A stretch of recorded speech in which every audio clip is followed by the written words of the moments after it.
my gosh. Oh my gosh, that was so loud, bro. My ear's ringing. Welcome if you can't hear anymore. Oh Take a sip of something sweet. That's okay. Get strapped in. I got some compressors water. on. We're good. No one's ears are broken. But you were surprised. Mine are. Only here in the room. There's no compressors on my ears. Welcome back to Beyond the Basement, the complete Attack on Titan podcast. And soon to be more than that. I don't know what I'm going to say, and I'm going to intro the show when that happens. At any rate, if you're not familiar with us, I'm one of your hosts. They call me Eric. This lady over here. My name is Rachel. Do you have I'm Razorface. Razorface? He's not. I'm not. Yeah. I'm Peter. How you RF. Razorface. That's what they call you. Also. Welcome to episode 74. I cannot believe there's been that Otherwise many known episodes. as Weeping and Gnashing of Teeth. Yeah, could be also called Weeping and Gnashing of Teeth episode. It's actually called Soul Salvation, right? I got that right? Soul Salvation. Season 4, episode 15. SOLE, not SOUL. Soul As in the Salvation. only Not even salvation. SEU. Is that an SE? It has the Korean soul spelled. SOUEL, I'm pretty sure. Yeah. UE. Yeah, there's an E in there. That's all I know. Yeah. So none of those souls. Shuel. Soul as in like alone. Okay, so I'm actually going to do this recap really fast. This is mostly for those of you who listen after the fact. You listen to the podcast. Another quick reminder, though. If you are one of those folks, you're watching on YouTube or you listen to the podcast, you can join us live. Mm-hmm. I was going to say in person, but there's definitely not enough room in this room for all of you to come. But you can join us live online. We could try. You can have a live studio audience. Live studio You audience. could sit near my guitar and then over here. A couple like on of the you guys floor. could sit in the closet. Yeah. It's all going to work out. You can't see us in there, but you could hear us. Email us for tickets. It's going to be awesome. Live on Twitch, though, for the rest of you, it's twitch.tv/Beyond the Basement Podcast. 5 o'clock on Sundays. We're doing a crazy doubleheader tonight, so we're all exhausted. But it's not our fault, okay? It's the earthquake / Japan's fault. I've I been guess exhausted their for a earthquake isn't week their fault, because but- of daylight savings time, so I blame that Yeah, too. daylight savings, there's lots of problems. Anyway, with that, let's do a quick recap for those of you who are listening to us later on. Okay, so this is the one that's the Zeke flashback. I don't even know if I need to say anything else. This is the Zeke flashback. He just got messed up by Levi. He's in the cart and he's like flashing back. And the first thing he sees is they're up in the bell tower or some kind of tower, and they're outside There's of some Liberio. kind of overlook thing. Yeah, it's Grisha, Dina, Fritz, and Dina Jeager at that time. yeah, Dina Jeager, I suppose. And then young Zeke, and he's like showing him. He's like, "Yeah, look at this, what Liberio is." And of course, this It's guy a comes out and I was like, "Oh, we have visitors here, and you're early." And then he does what every Marleyan does, which is the most vitriolic, like racist thing he can think of to do in that moment. Just like throw water on them, like, "Yeah, they told me to clean out the trash." Like, I know, it's he was so- like such a sweet old man at first, and then he just flipped a switch and became a monster. It's so aggressive. I'm like, every time I see it, I'm like, "Ugh, these people are Okay, horrible." but did anybody else, when the camera like zoomed on his eyes and he sees the armband, did he look like Mario? Like, I swear he looked like Mario. He's like, It's me. "Oh, I'm about to go racist racist." Mario. It's a racist Mario. So that's the one. I'm gonna hate. So we catch up with Zeke's childhood. Basically, we see him as a young warrior recruit. He's struggling there in boot camp, and he's He reminded me of Reiner. Yes, he does. He reminds me a lot of Reiner too. We see him go through his various training, and his parents really believe in him. They're like, "Hey, you have a special power." We get to meet up with the grandparents. We realize that probably grandparents aren't in on the whole being part of the Wall restorationist. Couldn't think of it. Thank you. So we get to this explanation. The grandparents are reading the story, the tragedy of Lago. We'll kind of get into that. And they're saying, yeah, tragedy of Lago, this really happened, and this really bad thing that happened. We see more of him struggling in his training and stuff. And then we get to this scene with his dad, so not grandpa, now dad. And now dad's reading the same story, and he's like, yeah, see, this never happened. This is all made up by the Marleyans. So he's getting a little bit of mixed messages here. So eventually he catches up with this older gentleman, middle-aged gentleman, who wants to throw a baseball with him, and he's like happy to do so. And we find out that this guy is the possessor of the Beast Titan. And he meets him, he talks with him a little bit, and he's like, oh yeah, I'm into Titan research, so on and so forth. And he gets home, he's like, guess what, Dad? And he's like, oh, you're home early, we could study more. Great, sounds good. So what every kid wants to hear. Yeah, so he's being pressed like beyond what any kid should be pressed into, but they have this like really intense goal and so on. So he starts to fail in his training. His parents are recognizing that. The fellow restorationists are recognizing that. And we get this line about, hey, the owl, who's going to get him in, he's going to get him a Titan, he's going to get him in on this mission, can't do that unless he gets at least decent scores. He can't make an excuse for him. So then later on, he runs back into his friend. What's the Ksaver? Ksaver. He runs back into Ksaver. Ksaver. And Ksaver is telling him, listen, it's useless becoming a Titan anyway. Don't worry about it. You know, we're just two decent people in this world.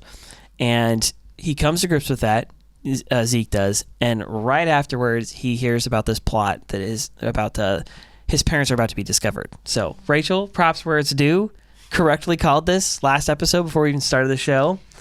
And I was a little off though, but no, you were. I mean, I wasn't off completely. The but main point was there. Yeah, I was thinking maybe he was secretly like doing it to stay in the warrior program. So he actually tells his parents, he's like, hey, stop doing dangerous stuff. And they're like, no, I don't understand. This is like, there's like a bigger point to this. And we're doing this to restore Eldia and win our rights back. And so he goes and he tells Xaver, hey, listen, I think my parents are going to get found out. And he's like, you need to turn them in. So he does. He turns his parents in, and this Ksaver guy becomes like a father figure to him. And he says, really good things to him and so on. And his term's about to end, and he's like, yo, my term's about to end. I'm going to release a compilation. And he mentions this thing about the founder Ymir, whoever has the founding power, can change, anatomical like aspects of Eldians, not just rewrite their memories. So with that knowledge in mind, they come up with a plan to euthanize all Eldians in the interest of just ending the Titan powers. Not happy about that person. Okay, I'm just going to say that right now. Okay, so they come up with this plan, and then eventually it goes fast forwards to the meeting that Eren and Zeke have, where he reveals his plan to Eren. He's like, here's what I want to do. Are you on board? And Eren's like, yep, my dad was wrong. I'm on board. Everybody. These people. Anyway, so of course the episode has to finish on the worst cliffhanger you can possibly think of, and that is Levi. We go back to present time. Levi's hears Zeke he's like, oh, something about euthanization, and he's like, what are you talking about? And he says, Ksaver, I hope you're watching, and he rips the ripcord out of the thunder spear and blows them both to smithereens. We see a body, Levi's body, flying around. And then we see, at least he's mostly in one piece, we see a horse on fire and nothing else. Zeke's body gets thrown too, I think. Dude, I'm scared too, man. I watched it twice. I only saw Levi. I was really looking for it. I think I only saw Levi's body fly, though. We're praying he's not dead. Eric thinks he's for sure not dead. At least I have for one good reason for that. I think he's dying, though. He may well be dying, but he's not dead yet. He has one last task, at the very least. Yeah, someone's going to find him bleeding to death in the field. Yeah, Pixis and the gang are going to find him. Okay, so let's go back to this first part. And yeah, we'll just kind of work our way through chronologically. All right, so first things first. There's Liberio. It's like a bird cage. There's birds all the time in this show. There's always birds flying around. Free. And he's saying Liberio is like a bird cage. And look at how, we can never leave. We're going to die in there. Do you want to leave? He's starting the kind of like to condition his kid. Now, this brings up a super interesting point. We already kind of knew some of this happened. We know this happened with the warrior candidates, right? Like they intentionally brainwash these kids. What they do when you brainwash a kid, and with Marley brainwashes their kids, we know it's bad, right? It's literally propaganda, and it's for all the wrong reasons, and so on and so forth. Now, reverse it over to Grisha, right? And Grisha's also kind of brainwashing a kid. He's conditioning his own kid. And so the question is, well, is he brainwashing him for the correct reasons? And so my argument goes like this. Even if he is brainwashing kids, brainwashing kids, just doing this hardcore like conditioning on them is not good for them. It's not good for you. It's one thing to train up a child in the way they should go. Sure. Everyone should do that. Everyone should raise their kids, because if you don't raise your kids, you're basically forcing the rest of society to raise your kids via policeman, jail, rehab, yeah, whatever else it is, right?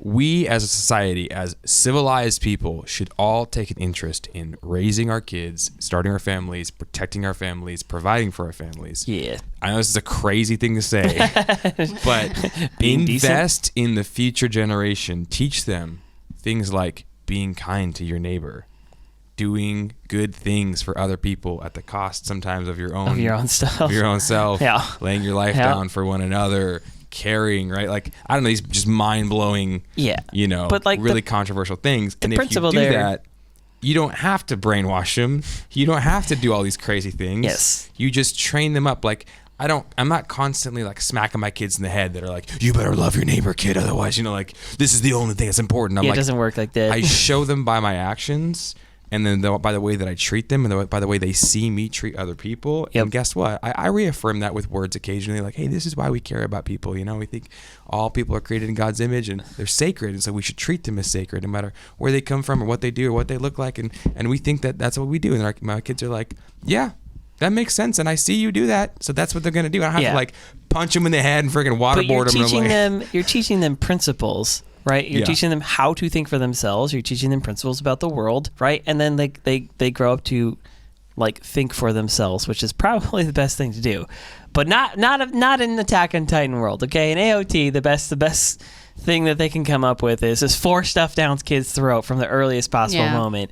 And now to give Grisha I'm sure we can talk more about this as the episode goes on, but like in Grisha's favor here, he does a horrible job raising Zeke, right? And so he tries and does his best to redeem himself, because you notice when he's inside the walls, he's totally different. The way he raises Eren, he doesn't even tell Eren. He tells Eren nothing. He just tries to raise him as the best he can. Yeah. Until he's about 10 years old, and he goes, I think I'll start to show you some of what's in the basement. I'm not here to like brainwash you. I'm not here to force you to do anything. He lets Eren live his own life. He raises him in exactly the opposite way, because you have to imagine, like, he raises his kid this way. His kid turns him in, and then he gets kicked off the wall and gets saved by the skin of his teeth, gets the Titan power, makes it inside the walls, and the owl tells him, like, start over, like, start a family, do the whole 9 yards. And he becomes a doctor. He saves people's lives. Like, he lives a totally different life, morally speaking, once he's inside the walls. Yeah. And it's like he has a great awakening when that happens. Like, he has this new outlook on life, and he's like, I'm going to really change. Yeah. But just this baggy had a great comment. He said Grisha was doing the same thing his father was trying to do with him, the same mistakes. Because Grisha's dad basically was programming him, right? Trying to force him to do and stuff. So he's like, I'm not going to be like my dad. I'm going to program my son to do the opposite. And you're like, dude, no, it's the programming. It's the programming thing that's the problem. Yeah. By the way, guys, if you're not checking us out, twitch.tv/Beyond the Basement live. We got some fire comments in here. We're debating the ethics of genocide right now. We're gonna get to that. It's some good stuff. Yeah. Okay. Yeah. We're gonna get into the plan. You think the owl straightens Grisha out? How? Okay. He dies before Grisha's. No, the owl straightens him out because he has one conversation with him. He saves his life, and he has like maybe hours. My brain was thinking of. He has like a few hours with him, to tell him, and he tells him everything that he can, and he says, "Go start a family, do the whole 9 yards." Yeah, and sends him in. That's as much as he gets from the owl. Yeah. So, I don't know. Now, I want to get back to the actual scene here. Yeah. Because we'll talk more about this as we go on. So, like I said, the dude shows up. Homeboy shows up and is like, yo, we don't normally get visitors this early. And they're like, oh, well, it's okay. We were just about to leave. And he sees the armband. Racist Mario. He pops out and is like, yo, wait a second. And he, without much for words, too, he literally just takes his wash pail and chucks it on them and is like, my job is to clean up the trash or whatever. To clean up and throw the trash. What's wrong with you, bro? Like, he's like, oh, we got permission. And he's like, no, this place was great. It was clean. It was nice, but you defiled it, you devils. To think you slaughtered you. He doesn't even say your ancestors. A lot of times they at least qualify it with it. Like, we know it wasn't you specifically, but it was people, right, yeah. your forefathers and mothers. You slaughtered countless lives, and now they're letting you pump out more kids. That's the worst comment. It's so overt. Like, it's so painful to watch. I'm like, oh my gosh, make him stop. And I understand why you can't punch the guy directly in the face, because he's probably getting sent to paradise for that. But you have to think. So So they go down from the tower, and he's telling Zeke, he's like, you see that? Like, remember, this is how the world outside the walls actually is. People are like yelling at them as they're walking down the street. You ruined my day, thanks, because you're so ugly and you stink. And like, what is wrong? Oh my gosh. It's so brutal. And so, but he says to him, he's like, if you don't like this, then you've got to change it. You have to change it. And there's a lot of truth in that.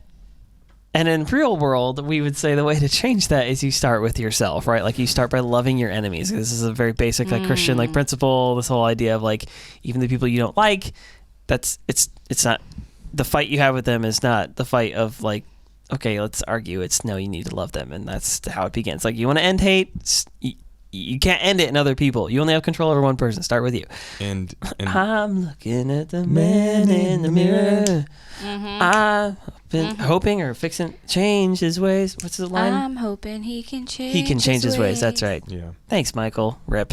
Anyway, so yeah. So now back to Grisha's credit again. I'm like, you can kind of understand why he would be like, yo, kid, this is how it is. It shouldn't be this way. I really hope you can help us change this. Like, it's pretty bad. So he goes to the boot camp scene, and we see Ksaver, and he's like, oh, this is one of my my successor here. And he's like, yeah, who's that? And he's like, oh, it's Jeager. He's always falling behind. He has no drive. You can imagine why he doesn't have any drive, because he doesn't have the passion.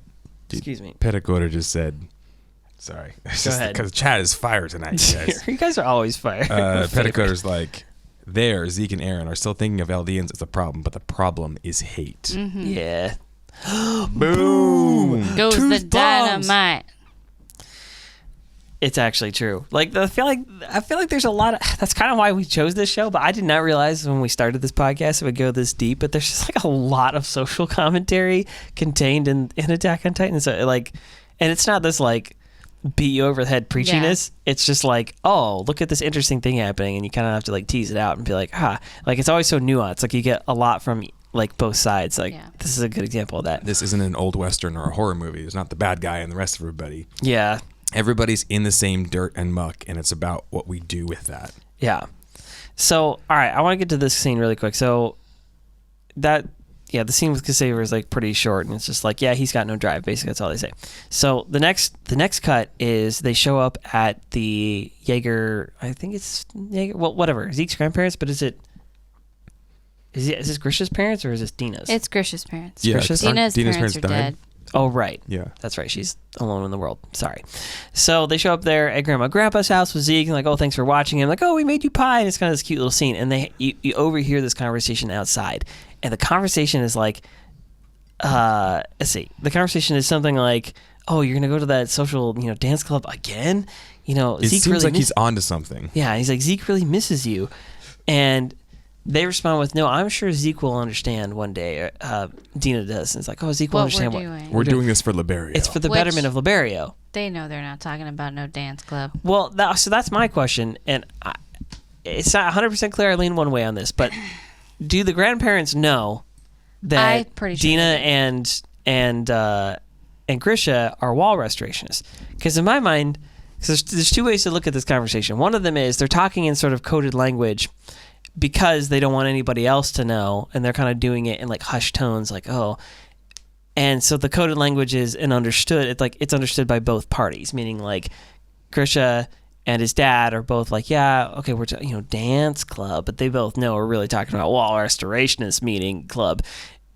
Or it's a legitimate lie, and the parents actually don't know. They're like, you're going to this dance club thing again? That doesn't seem like Zeke misses you. You got to raise your kid, And they're like, no, he'll understand. This is for the betterment of the culture and Liberio and so on and so forth. He'll understand when we treat him like trash and kind of brainwash him and use him as a tool to establish our goals. I don't think they know. I don't know, man. I think this may not be the best example, but, my parents smoked lots of weed as I was growing up, and my grandparents didn't know about it.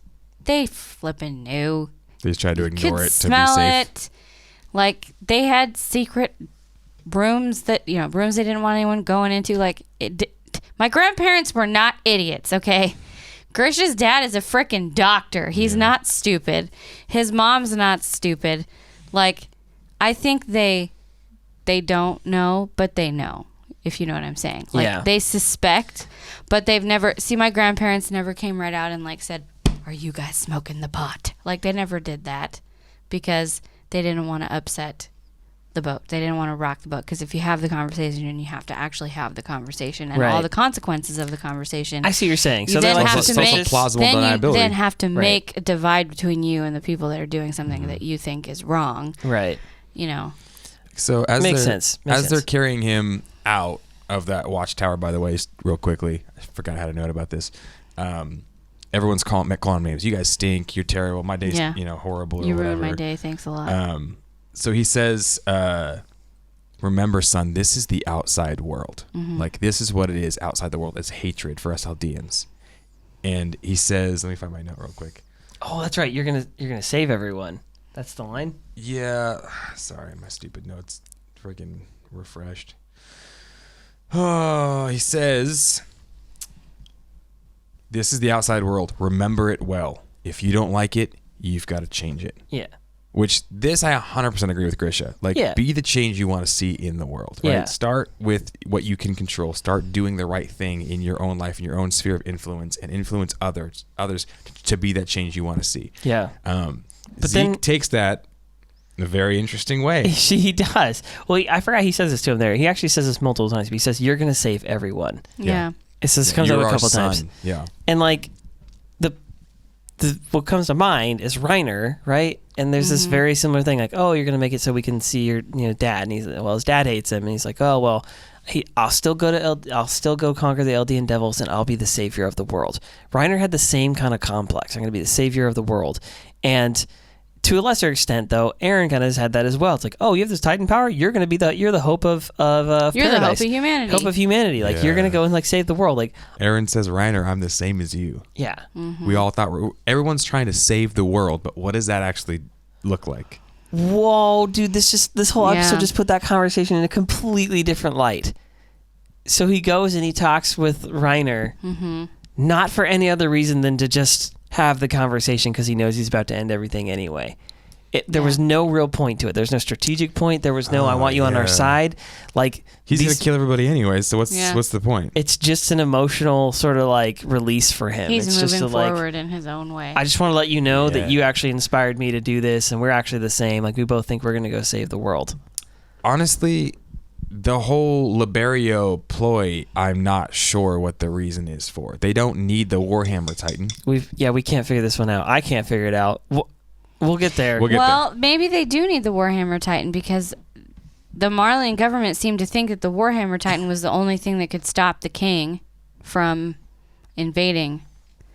They seem to think They're that not going to invade. the Warhammer, I know, but I mean, they seem to think that the Warhammer Titan had this great power, and if they sent the Warhammer Titan over there, it was going to make some sort of difference. So, and Eren totally used the Warhammer Titan to break out of prison.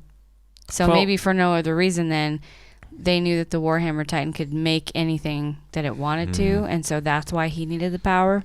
Maybe Eren wanted to comfort Reiner in his own way. There was no guarantee he was going to get that power in the first place. So anyway. maybe Eren thought he had to get the Warhammer Titan to be able to escape any prison. they put Perhaps, him or in. maybe he went there to get Reiner, and then the Warhammer Titan thing presented itself, and he just went for it. I don't know. Yeah. Okay, we're going to have to discuss this more at length here as we go through the episode, because it's really true that though this episode revealed something about Zeke's plan specifically, it definitely didn't reveal everything. Because if the plan was just, hey, we just need to make contact and do the euthanization, they just would have They done it could've done it right right there. then and there. Why have any other plan for anything else? Just get Eren on the island, do it right then and there, be happy. No one can reproduce. Yeah, no one can even has reproduce. to know. Yeah, it's just done. Just doesn't happen anymore. No more children's. So, oh dang, I got a giant conspiracy theory that just popped in my head from that. Oh my gosh, I'm gonna write it down. Save it for predictions. Okay, when we get to the changing the body thing, I have some things to say. So just remember So that. then we see Magath. Zeke is struggling, right? And Magath and Mr. Ksaver, they're looking at Zeke, and Zeke is like struggling. He's the farthest behind, and Ksaver Magath's says, like, why is he even here? Yeah, Xaver says, oh, one of these people is going to be my replacement, essentially. We see Grisha and Dina, and basically they only show kindness to Zeke when they talk about the future, or he's doing the like good wall restorationist thing. That's the only time he can earn praise from them. So he's trying so hard to do what will earn praise from them, all the while sucking at being a warrior recruit, getting talked down, trashed down by Magath. And he's dying, he's desperate for like attention and affection, like any poor young kid is, right? He just wants to hear his dad say he's proud of him. So he goes to Grandma and Grandpa's house, and Grandma actually seems like a freaking awesome person. Like all good grandmas, she's like, I make your favorite pie. I want to read you a book. And Grandpa's like, let me show you the horrors of war. He's like having this fight with Grisha through Zeke, his grandson. And he's like, Grisha is teaching you proper history, right? He's teaching you our actual history. That comment right there is the other reason why I think he knows something's going on.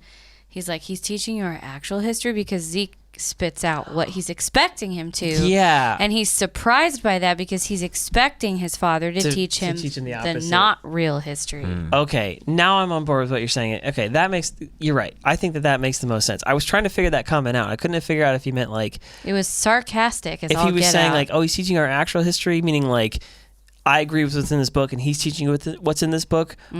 Like, or the other way to read it was, he's teaching our actual history, like, this isn't true, right? Like, I couldn't, like, read it one way or the other, but I think you're right. Like, he's kind of searching for, like, oh, wait, your dad's telling you both sides of the story? His dad is fully on board with Marley and propaganda. Like, he believes that his daughter died because he didn't obey properly. Like, he's brainwashed fully. And Zeke has always been against, or not Zeke, Grisha was always against that. So, all right. Moving on. So I'm going to go back to this. Sorry, my prediction totally threw me off. Yeah, the tragedy of Lago. Okay, so the thing is I've been like, I've been trying to figure this out this entire show. So every time they present something that's like history, it's like ancient history. I'm like, how do any of you know any of this is true? Like, Marley is like infamous for propaganda. That's what these people freaking do. The Rice family and the people within the walls back in the day, same thing. They're just all propagandists. There's no interest in like just getting, saying the actual truth, like what actually happened. Helios was just Helios was a total myth. Like these people make up history all the time, like out of just whole cloth and nothing there. Okay, first of all, how can you trust anything they say after they admit that? Yes, that's what I'm saying. Like, how can any of the history books? None of the history books inside the walls in Paradise were true under Rice. Like, why would it? And half the stuff that comes out of the Marley and leadership's mouths is totally untrue. Marley's like, we've been lying to you for 1,000 years, but here's what really happened. Like, why would I believe you anymore? That's what I'm saying. Nothing like, you say is valid. We have the special Titan memories. Same thing. Everybody in the show's a liar. Zeke is like, oh yeah, you know what happens when they get in the spinal fluid? They freeze up. Like, no, they don't. Nothing. Actually, nothing you say is true. Yelena's like, oh, we're just here to help Eldians. We're actually here to euthanize you all. Oh, thanks. My gosh, dude. Yeah. It's not a good. Okay, I don't know when this happens exactly. I think it's before he goes on the way to the grandparents' house. But Dina says to Zeke that he has a special power. You're gonna be chosen for the warrior program because you're a special power. You're our son. Yeah, he's a royal. And you're our son after all. Like, I don't know. I just thought that was interesting. Oh yeah, I think she understands that there's the royal blood means something. Like, and I kind of wonder if she even maybe understand that like. Zeke's having the royal blood makes it so that any Titan he inherits might be enhanced in some way. Be really strong, yeah. Now, obviously, if he gets the founding Titan, he's got the power there. The vow, yeah. The vow and so on. But, yeah, so this Lago thing, the kid, so he kind of like, turns out, he's like, yeah, lots of people died, we did horrible things, and we have to atone for it. And he asks him, the grandpa asks Grisha, like, it's not Grisha, Zeke. He's like, oh, like, do you want to become a warrior and fight for Marley? And you know what he says? He learns how to lie right away. When he's like a kid. He's like, oh, some of the truth, part of the truth, and the truth mixed with lies. That's how you tell a lie, right? So he says, I want to become a warrior. Not for Marley, apparently. Not for Marley. I do want to become a warrior. Like, I want the power. And that's when he glances over and he sees a picture of his aunt, right? This would be when Grisha was a kid. Yeah. Aunt Faye. And she was the one who was eaten or fed to the dogs, rather, by the Marleyan, police or whatever. Oh, that all right. crazy guy. So it clicks over. Next scene is he's struggling with his gun assembly. Homeboy would not make it in the American military. He can't put his bolt action back together. I mean, he is a 10-year-old child, so... I could do it when I was 7. I feel like... Okay, Pete. I feel like we should cut him a little bit of slack. I mean, I'm pretty sure he'll learn that when he's older. But anyway. So he's like, he drops the stuff at Megath's feet. And it's just, there's parts of this episode don't make perfect sense to me. McGath sucks, by the way. He's mean to him I and don't stuff, like him anymore. and he at sees all. that he's struggling this entire time, and then somehow in the end he still ends up as the chosen warrior for any Titan. I understand you could be like, well, the Beast Titan was considered not the best Titan at the time. Fine. It's still one of 7 powers that they have. Mm-hmm. Which, you know what? And they still never give me a good explanation for why they don't have the Attack Titan power. Because it went missing. Yeah, but During they the Great Titan War, it went missing. they didn't How did say they, that. they didn't say that? Well, And they that's never explained how the owl that's- got a hold of it? my impression. Right, and we understand that, and so like what we're saying is what we factually know. We don't know what happened factually. We have theories, sure, but we're trying to like theorize about what has the show actually explained? What has the show actually Nobody's shown really us? explained anything Yeah. about that. they haven't really, Y7, yeah. yeah. So maybe there is a whole side story where they talk about the Attack Titan going missing or whatever, but They refer to the Attack Titan as the usurper of the king. yeah. Which, what? Oh, yeah. Someone needs to It's explain true. what the heck that's about. All this history stuff. Can we just have like... Can they just do like an hour-long special where all they do is just go over the actual like The history real of the history. Titans? Because basically what this episode is, this episode with what's his name, Ksaver, is I him- want to know what his discourse says. Yeah, so I was going to say, Ksaver basically says all the things that I'm always like wondering about. He's like, oh, yeah, the mystery of the Titans. I mean, compared to, that, like at war and all this other stuff's trivial. It's no big deal. Okay, so apparently they did say the Attack Titan is missing, but it just happened to go missing during the Great Titan War just whenever. Yeah, when exactly did it go missing and how and why? I was pretty and sure that I had heard that, but they then aren't- you made me doubt myself. they Well, aren't we want to know. concerned? We want to know how and why. We want to know who said no. I'm not gonna do this. Wouldn't thing. you think, because okay, when the Titan powers go missing inside the walls, they're like really concerned. Now, granted, it's multiple powers, but they're like really concerned, like, oh, we've lost these powers. You weren't that concerned when you lost the Attack Titan power? That you didn't even know where it was? You we don't even got know 9 who of them, has you it? know, Like, no bigs. no big. We still got 7 more. Like, It's fine. I guess, but that seems like a pretty valuable thing to just like let it go missing and then not be like on a serious. You think they'd be doing a serious like espionage like hunt to figure out who's got this Attack Titan power, especially if it's somebody restorationist. Like, how did the owl acquire it? How did a wall restorationist acquire We this? have so many questions. And my other question is, did the owl did the he owl acquire the apparently power? is the founder of the Restorationists. Yes, they mentioned that in here, that he's the founder of the Restorationist movement, which makes me wonder if he got the Attack Titan power, received the memories from it, and goes, oh, this isn't what we thought, and then starts the movement. Kind of sounds like a samurai. Like he fought it in the war, and then was just like, I'm gonna go off and do my own thing. But the other thing is, the owl wasn't wearing an armband in any of his scenes when he was with the military. So he was undercover. he became a shifter, even though he thought he was Marleyan. I don't know about that. I don't even know if he's Did from he Marley. think he was Marley, or did No, I think he did acquired the power sneak somewhere else. into Marley's military as a Marleyan? My best guess right now is that he's actually the proof of the 13-year thing. Is that somebody? This would be my guess. I'm just going on a limb here. I bet you that at some point Marley's in a war. It's either the Great Titan War or some war, but Marley's out there in a war, and they actually lose one of their soldiers, but he doesn't get eaten by another Eldian. He just dies out in the field, or for whatever reason, he either bleeds out or something happens, and then the power is then gifted to the owl. He's literally like the whole the thing where it gets How passed would to a you- child. how would Okay, you but find here's my out? question. You're not quite getting Like what I'm you dropping sneeze here. and you're like, oh crap! I turned Is into a he titan. actually a Marleyan who became a Titan shifter? That's what I'm saying. Is there no difference between Eldians and Marleyans, and it's all a lie? Yeah, we've been wondering that there for a while too. What if it is? I think it's at least possible. I would lean towards no, but I think it's at least possible. Yeah. What if? There's been bigger reveals in this show than that. It's true. so. Like, what if that situation happened and he was like, here, and gave him the injection, and he's like, it's okay, anyone can become a Titan. Yeah. That'd be crazy. So anyway, getting back to the scene. Yeah, right. Yeah. All right. So Dad. Oh yeah, he sees the kids playing baseball and playing sports, and he's on his way Playing home. like And he kickball comes with home and his he's like, dad, and he wants to play with his Yeah. dad, and his dad just wants to study. All his dad Dad. cares about is accomplishing his goal and not who Zeke is. Yep. Zeke is a tool instead Yeah. of being a son. Which It's horrible. makes me sick. But the day that Zeke was born, the way Grisha was looking at him, that's all he ever saw him as. A tool. He never saw him as his son, like he did with You think he actually Eren? loved Dina, or he was just like, you have royal blood, we can create a tool? I don't know. I'm not really sure anymore, to be honest with you. But I think he actually loved Eren.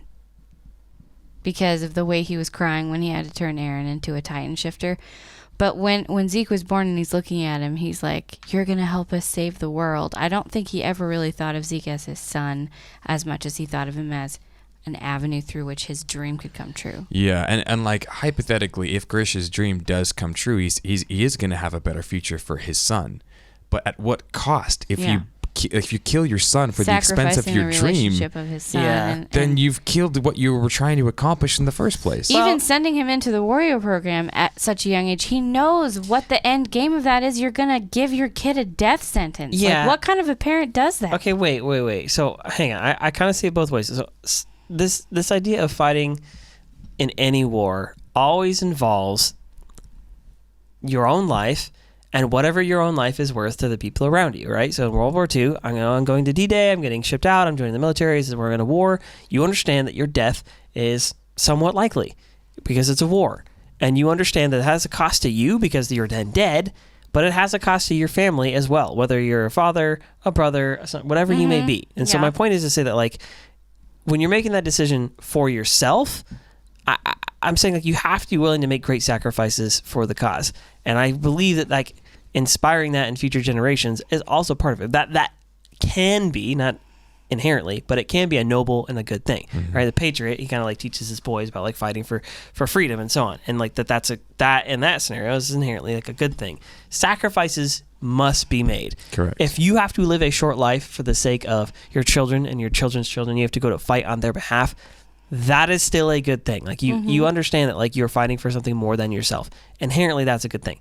Where it's crossing a line, obviously, is where you are forcing that sacrifice onto your son, who may or may not be willing. So instead of teaching him, again, like we were saying before, instead of teaching Zeke the principles of, you know, freedom and teaching him this history, instead, like you're saying, you just use him as a tool. It's the forcing on him. It's not that he has to go and die and live a short life.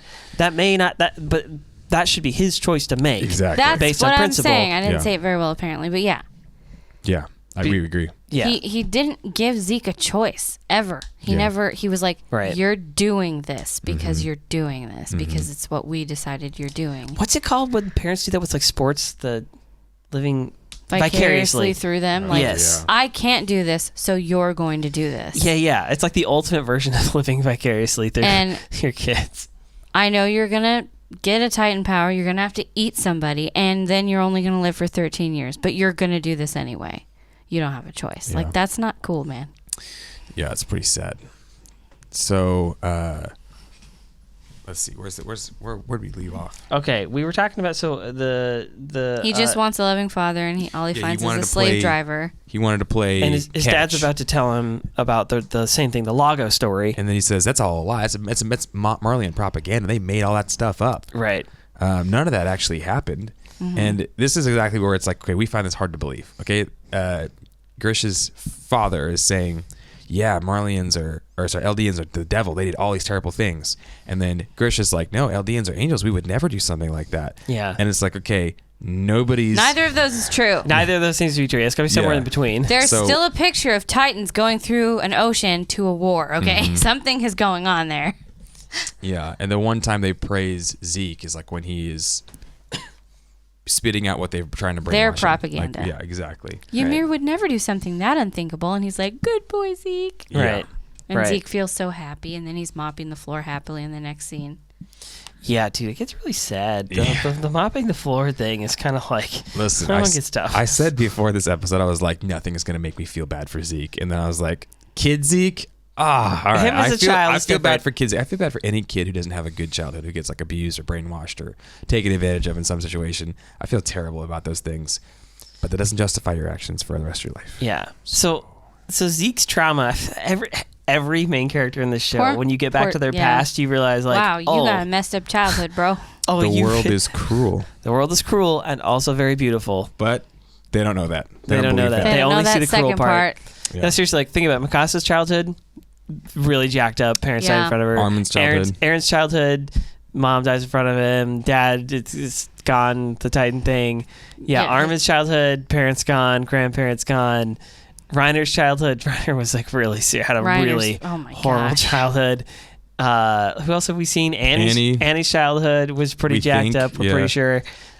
Who else have we seen? So Historias Zeke- was pretty freaking Historias. horrible. Like her sister was changing her memory and stuff. And And her dad Levi abandoned comes her. from the Levi's freaking, like, childhood slums, super like- jacked up. Like, Erwin, his dad gets murdered for murdered asking because questions. he asked the wrong Dude. question. Like everybody. What happened to Hanjay? I want to know. Oh no. Why is she broken? Sasha actually had a decent Sasha was the childhood. only one who had, and she died. She did. And Papa she died Brow's for it. I'm pretty Wholesome. sure Connie had a good childhood too. Infinite until wholesome. his whole village got turned into pure titans. I think we said this before the recording, so I want to say this here. We were talking about how, like, I was like, this show's I'm just addicted to the emotional, like, trauma. It's like an abusive, like, boyfriend or something like that. It's like, keep coming back. All the just emotional, like, trauma in this show. Siyama, do you have more episodes? Yeah, please give me more. Please don't kill Levi. You wearing sunglasses to hide your black eye as you watch Attack on Titan.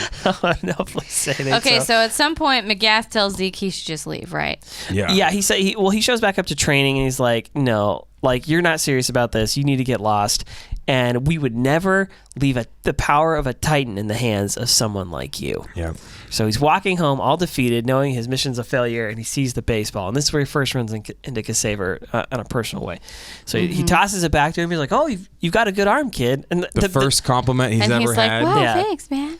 all the baseball references, though, are really hard because, like, I see that and I'm like, oh, baseball is so innocent until you're using it to, like, murder Yeah. people and it's like a weapon. Okay, but real talk. Reach out to your homies. He Give- just give him a wanted to play compliment. catch with a dad. Just give your friends a compliment. Give them a Yeah. hug, man. Tell them you love them. Like, life is cruel. There's hard stuff out there. Not enough people, like, intentionally go out of their way to tell somebody that they care about them. Especially as a kid. And just give them a compliment. Like, maybe someone hasn't heard a compliment in a long time. Maybe someone hasn't seen someone else's face in a long time, you know? Like, make sure you're not sick or whatever, but go give them a hug. Tell them you care about them. We don't have a lot of time in this world. We want to make sure that, like, you actually communicate because that can go a long way. Yeah. Rachel, I think you're pretty awesome. Thanks, man. I like you too. Eric, you're all right. All this, like, joy is happening. I'm all right. Wait, I what? love this guy. I love this guy. You're just okay. You feed a lot, but I do. you don't gank my lane enough times in a game. But so, all right, so the baseball thing, he throws it back to him. Ksaver's like, yeah, good arm. He's like, play with me for a little bit. And he sees the red armband. He's like, oh, you're a warrior.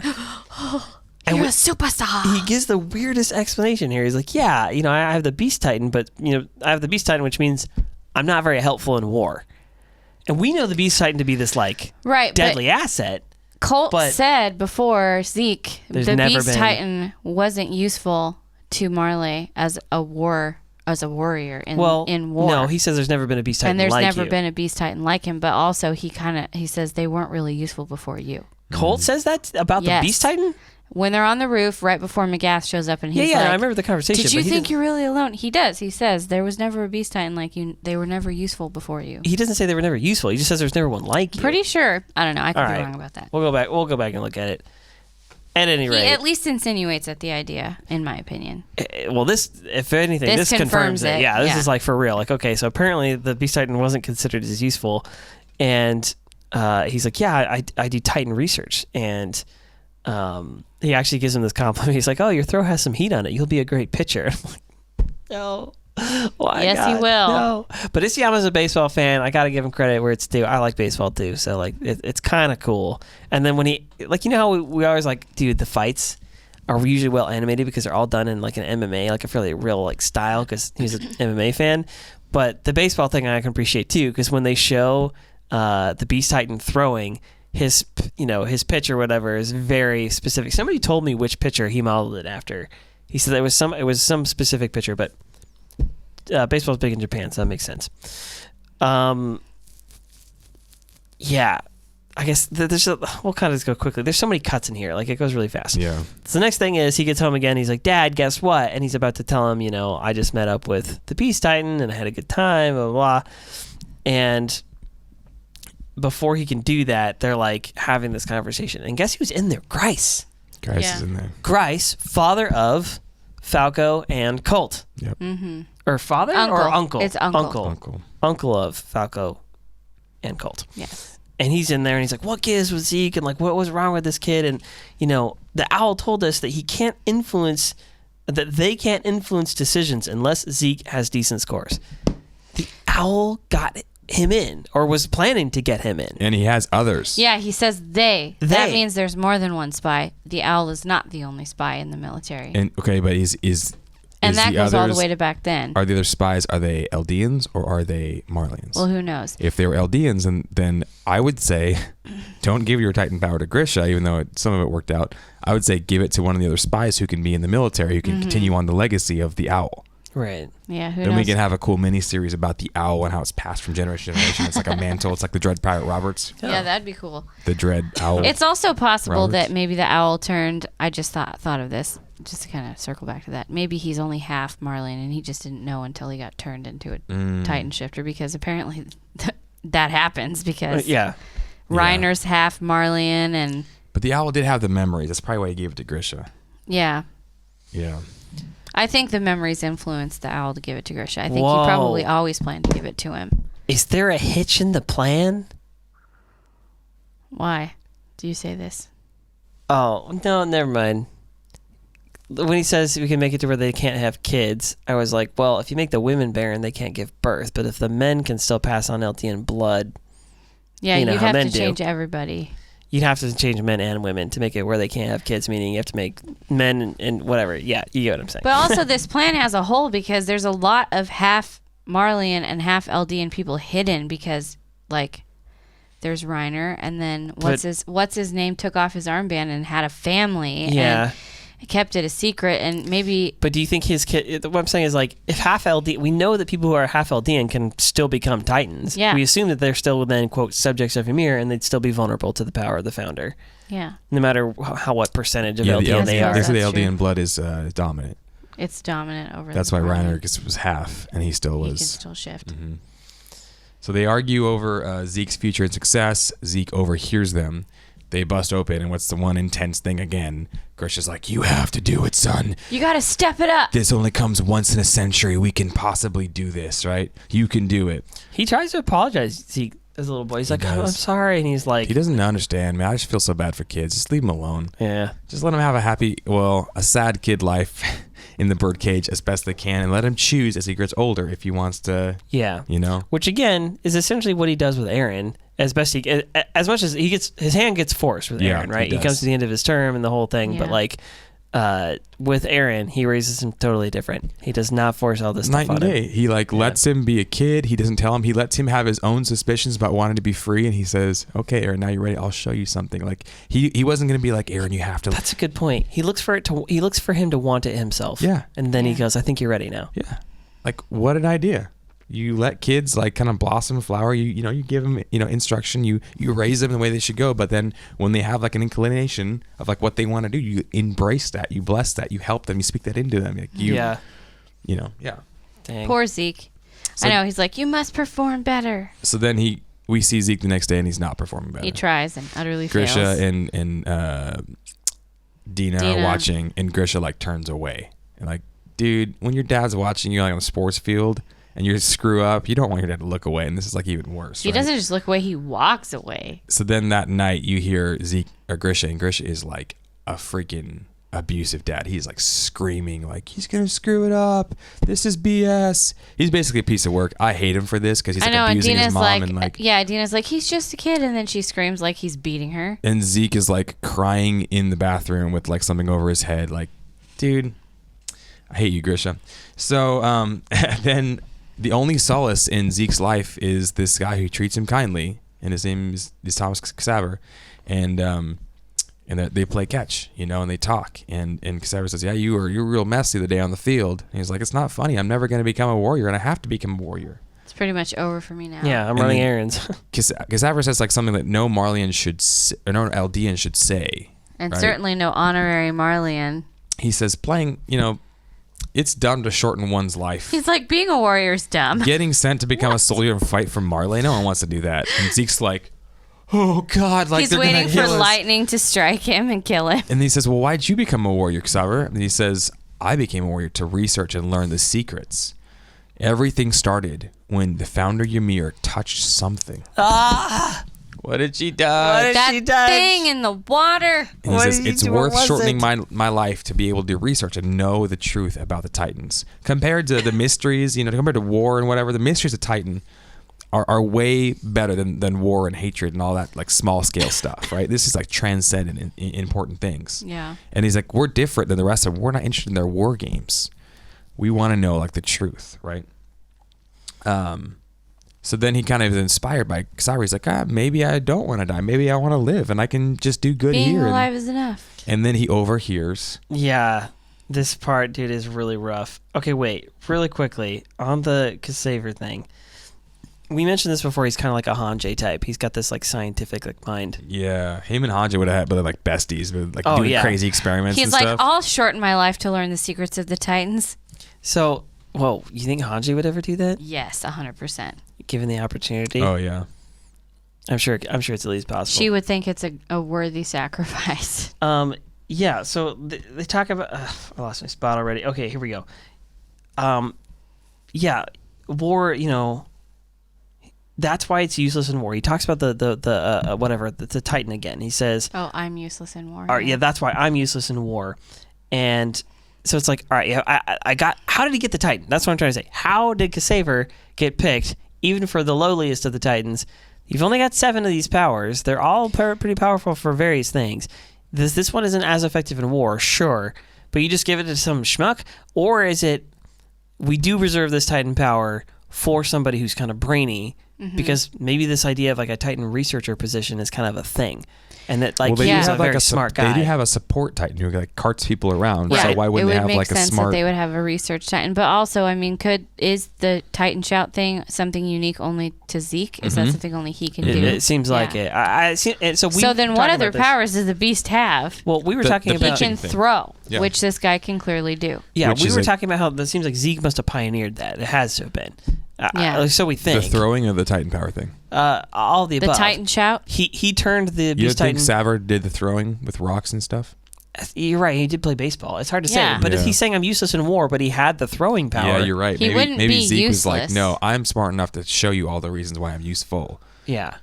And that's what they call I him, feel the like Wonder Boy. Zeke, I know, he went a long way from you're a useless piece of trash to the Wonder Boy Zeke. So Like, did what Reiner. the heck So did happened? Reiner. Reiner did as well. That's It's true. Yeah. That's true. Dude, Reiner was at School of Hard Knocks, though. That was his school education.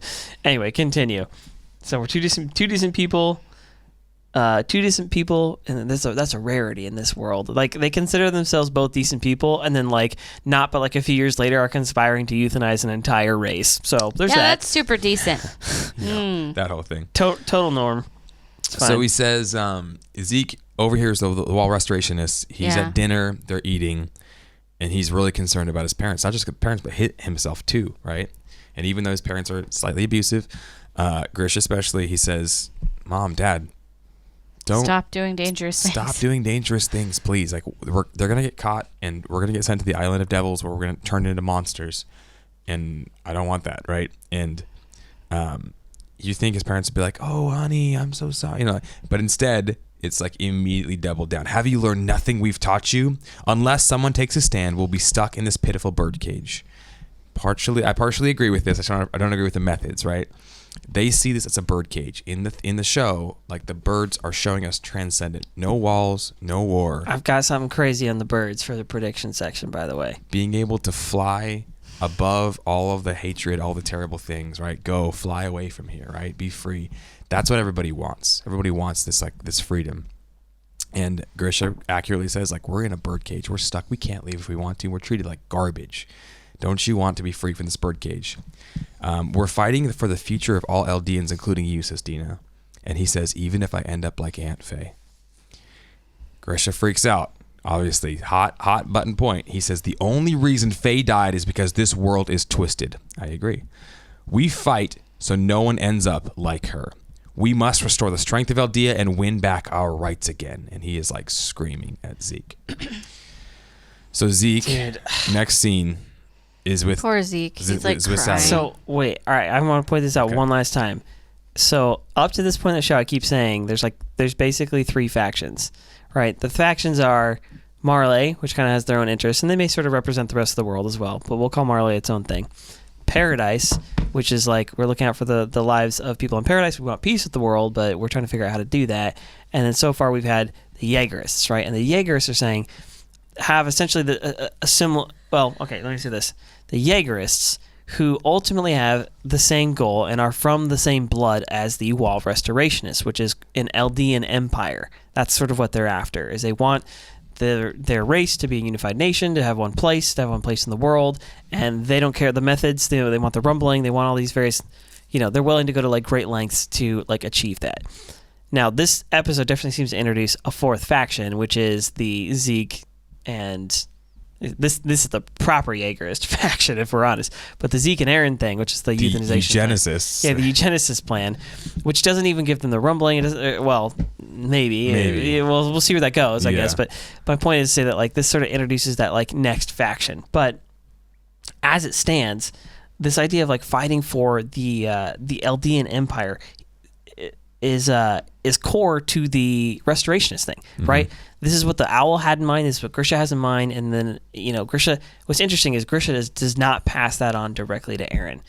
It doesn't seem like that was his intent to either, to pass on the Eldian Empire idea. The Eldia needs to be restored. It's just about freedom. It's exactly. Even the books that are in the basement, which is why I think Zeke's estimation of Grisha it's correct in his experience, but he doesn't realize that Grisha, I think, reformed. I think Grisha actually did reform to the best of his ability. Yeah. To some extent, at least, he did a little bit. He's definitely not as bad because the books in the basement, like he follows the rules in that society. He does so much different, but one of them is what he contains in the books is essentially a history. It's a factual story. It's not Eren. You're the hope of the world, and you need to like do all these things. He's not giving him a mission. He's giving him information. Yeah. You know what I mean? And I think that's kind of like core to this whole thing. And so who's got it right of these factions? It's kind of, that's a difficult question to jump on. But what's interesting here, I think this is a good spot to say it, but what's interesting here is he tells Ksaver, like, look, man, I'm going to die. My parents are going to die. We're going to get sent away. We're going to get caught. So thanks for playing catch with me. I'll always remember you even when I'm a Titan. That made me so sad. I was like, this poor kid. I know. Dude, he's just both, like resigned himself to doom. They're both tearing up. They're both crying. Now, I want to believe that Ksaver is like a wholesome dude. Just like, he missed his son, so he's taken this Zeke under his wing, and he's just like trying to help. But I wonder if there was something more to the story. I wonder if he happened to know that Zeke was royal blood. I think he did. And I think 100%. I think he was creeping on him for a reason. Yeah. I think he actually wanted could maybe to sense it. He knew he was royal even like before they were close. I don't know. He zeroed in on him from the beginning. Who's that? Like a predator. Lagging behind. And then guess what? He just happens to show up in an alley. Hey, play catch with me. Yeah, he was grooming him. I think he groomed him. He totally was. I think he groomed him. He even turned him against his own parents. And he turned him against his parents. They never loved you. He groomed him I'm 100%. your father. And then I have a dream, and you're going to fulfill my dream. Now, Zeke says, I'm not going to fulfill Grisha's brainwashing, but he actually got co-opted and brainwashed by somebody else. So Zeke is a slave, too. Everybody's a slave to Kenny. Everybody's a slave to something. Man. Yeah. What? But he said basically the reason that it worked with Ksaver, it didn't work with Grisha, is because Grisha only like used force, and Ksaver used like kindness. He actually was gentle with him. And kind he to let him talk now, to him. That doesn't mean that he didn't listened actually to him. like him or didn't want like to like help him. Maybe he did. Maybe he thought this was the only way. But like I do think he kind of groomed him a bit. Maybe not. I don't know. No, I 100% think so. From the moment he was standing on the hill with McGath, he was like, "Who is that?" Zeke did nothing wrong. He tells him, Zeke, you did nothing wrong. Yeah. Oh, he's whatever. He from that moment he was like, "That's the guy. I'm gonna get that kid." I don't know, man. That was when he picked him. Yeah, I think so. And he was watching him from then. And I'm wondering if maybe because he's been searching through the Titan memories or something that he could sense his royal blood somehow. Yeah, I don't know. He's definitely a researcher, and he definitely has been able to research lots of and he has the Titan memories. Yes. So maybe he has some sort of knowledge. I don't know. He knows at some point he has royal blood. Maybe he wasn't sure about the royal blood beforehand. He just wanted to be able to pass on kind of his ideology to the next. It's clear to me Beast later Titan. When they're talking that he knows, though. Yeah, he does. He does later on. Whether he knows it right at the beginning or not. But anyway, at this point, he totally manipulates him. And he puts an idea in his mind that he's like, you have to report him. It's the only way. And then he says some things that okay, I think Grisha was messed up and he was doing what he thought was right, but he wasn't right. But I don't think he didn't love Zeke. I think he did love Zeke in a terrible, messed up way. But he says, report them as your only hope. Your parents have been terrible to you. They didn't care how you felt. They never loved you. You've done nothing wrong. You're a smart kid. Like, that's manipulation right there, like 101. That for sure, those lines, because we were talking about like, oh, Ksaver seems like a decent guy, and he starts dropping this stuff, and I'm like, well, that's not something a decent person would say. Like, no, if he was decent, he would say, listen, I know you care about your parents. I'm so sorry you have to go through this. The only way is to carry on their legacy. You know, report them. Tell them, like, Mom, Dad, I'm sorry I have to do this because they're going to find you out anyways. It'll prove your loyalty. It'll get you in, and you'll be able to accomplish their goal and live on in their memory. Put the kid on a boat to another country. Do anything except for tell him to do that. Like, I just would and not. And his parents never loved him? Yeah, your parents, not even that line. I'm saying even what you're saying. Like, oh, you got to report your parents. I wouldn't say that. Listen, I know I know it's been rough with your parents. Like, you need to love them best you can. We're going to try and get you out of here and get you somewhere safe. I understand the peril that you're in. That seems like a good third option. If he's capable of sneaking into Eldian society or yeah, Marley society long Marley enough to have a wife and a kid, he probably has some spy skills. Yeah. But no, he's like, you got to turn your parents in. It's the only way. They never loved you. And of course, Zeke follows through with it because he has that deep bond with him. You know, the grandparent, hang on a second. This just occurred to me. I don't know why you saying that made this like click in my brain. The grandparents never got sent to paradise, just the parents. Yeah. And typically it's everybody that's in the immediate circle. Because Zeke turned his parents in. So because Zeke turned them in, but then you'd think that they would just be like... But maybe they asked him like, that's what Ksaver says, though. He says too? it's the only way to save you and your grandparents, the only other people that had ever been kind to him, the only other people that he knew Zeke cared about. He convinces him that turning in his parents is the only way to protect his grandparents and to stay with the only other person that he cares about, which is Ksaver at that point. Yeah. He makes him feel like it's the only way. Yeah. Well, for sure he makes him feel, I mean, in a way it whether is. Whether or not he believes that or not, I'm not sure. It seems like he does. Yeah.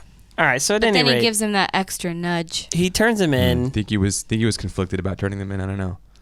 I think Zeke was 100%. I don't think Zeke wanted to do it. Yeah, I mean... but he felt like he had no other choice. Yeah, and especially when you're... Yeah, he definitely was convinced. Now, here's the thing is, whether or not the grooming thing happened for sure... It did. This part of it is still a form of manipulation to a kid, which is not a good thing. Yeah. Okay, this episode has they eugenicist vibe. They think they're good guys, and they're not. Eugenicists throughout history, which would be Margaret Sanger, like I said, of Planned Parenthood. You have...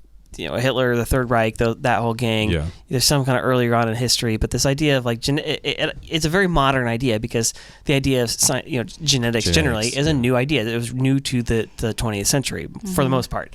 That's when we discovered that was a thing at all. So it gave birth this idea of eugenics, which is essentially a racist idea, and most of the people who espoused this stuff were racist. That's what they were like. Indira Gandhi. What's that? Indira Gandhi. I'm not sure if I'm familiar, but at any rate, I don't think I'm familiar. Me either.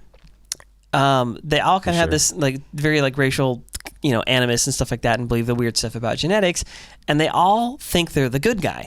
They always come out saying they're the good guy. And what we were saying earlier is that the good guys, this is true of like wicked people generally. Anytime somebody's doing something really bad, in the movies they make it look like, oh, I'm the bad guy. I know I'm the bad guy, and that's how it is. Everybody's the Joker. Which is kind of a Shakespearean thing. Like he pulls in Henry V. He's like, I have refined myself to become the villain.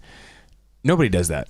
That's a very like old like plot device. So you tell the audience right away, this person's the villain, this person's the good guy, and here's what you're supposed to cheer for. Then he kind of like goes on and says, like more Othello style, like this person looks like the villain. This person, like the hero doesn't know who the villain is until like the very end. He's being deceived the whole time, and that kind of transformed later on into different arts where it's like, yeah, maybe the villain is one of us. Maybe the villain is somebody who thinks they're doing right, who's justified, right? Yeah, and that's the way like it actually is that people, the worst acts, the worst behaviors in history were always committed with the best intentions. 100% of the time, people were like, the road to hell is paved with good intentions. Yes, that's always how it is. And like I said, this eugenicist types are almost always that same way. They'll do it with a smile, and they tend to be very sciencey, and they tend to be like Mild-mannered. Yeah. And so they like a present serial killer. Sorry. Yes, it's a very sociopathic kind of thing. They're like, yeah, well, I just kind of believe like the population, like there's people like this right now, like, oh, the population of Earth is just a little too much, and honestly, we should just, we should just kill half of them, trim it down a little bit, and like that was the Thanos thing, right? Thanos is the most realistic villain because he's like, yeah, I'm doing this to save the world, and you're like, you save it by killing. You're gonna kill half of them. Yeah, but just save. I'm like, yeah, you're an idiot. Okay, that's not how this works. I'm gonna put out this fire by building a bigger fire. Yes, but like that's what Ksaver is. Ksaver meets this like mold. He's very sciencey. He's kind of like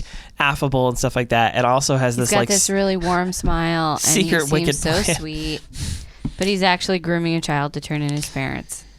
And use him as a tool. He's basically, I think he's wanting to pass on his like research and ideology. He sees something of himself in Zeke, and also he sees something of his son in Zeke. And so I don't think like it's 100% He's wicked. also doing the vicariously thing. Mm-hmm. Grisha was doing it to him, and now Ksaver's doing it. He's projecting his fatherly affection for his dead son. And to be fair, Zeke. Okay, like this happens like a lot, right? Like, okay, we see it in nature where a mother loses her baby. That's a good point. Zeke came up with the plan. He is right. You're right about that, Manager Paul. Yeah. Did he?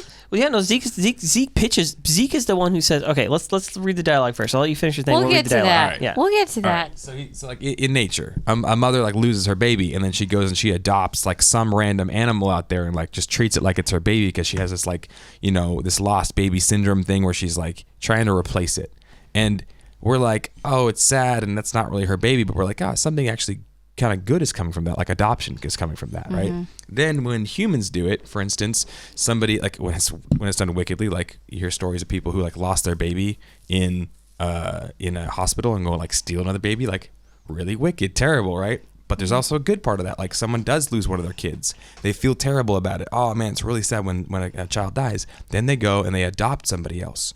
Or they see, the kid down the street, and they actually begin to like form this bond with the kid down the street, and everyone's like, you're just projecting this the kid that you lost. This kid will never be your son. And I'm like, but it doesn't have to be.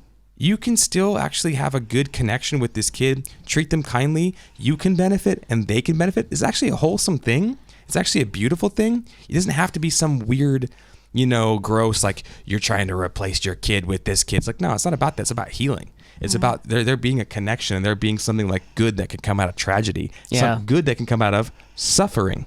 Yes. So that is the point. That is the missed thing. So this is the flaw, the moral flaw in the eugenicist idea. The idea of eugenics is that like, oh yeah, if we just delete these kinds of people, things will be better for other people. That's the general idea of it. But the flaw there is that like you're gonna do like. The world is wicked, so we're going to do more wicked, and we're going to counter it with more wickedness. Yeah. Right? That's not how it works. It's not. It's like being like, well, the world there's racism in the world, so we'll fix it by being more racist. Like that's not how that works. We'll be racist against the race. That's it doesn't work like that. But like they're missing the point of like what you're saying is like out of suffering and out of wicked things, like very good things can come.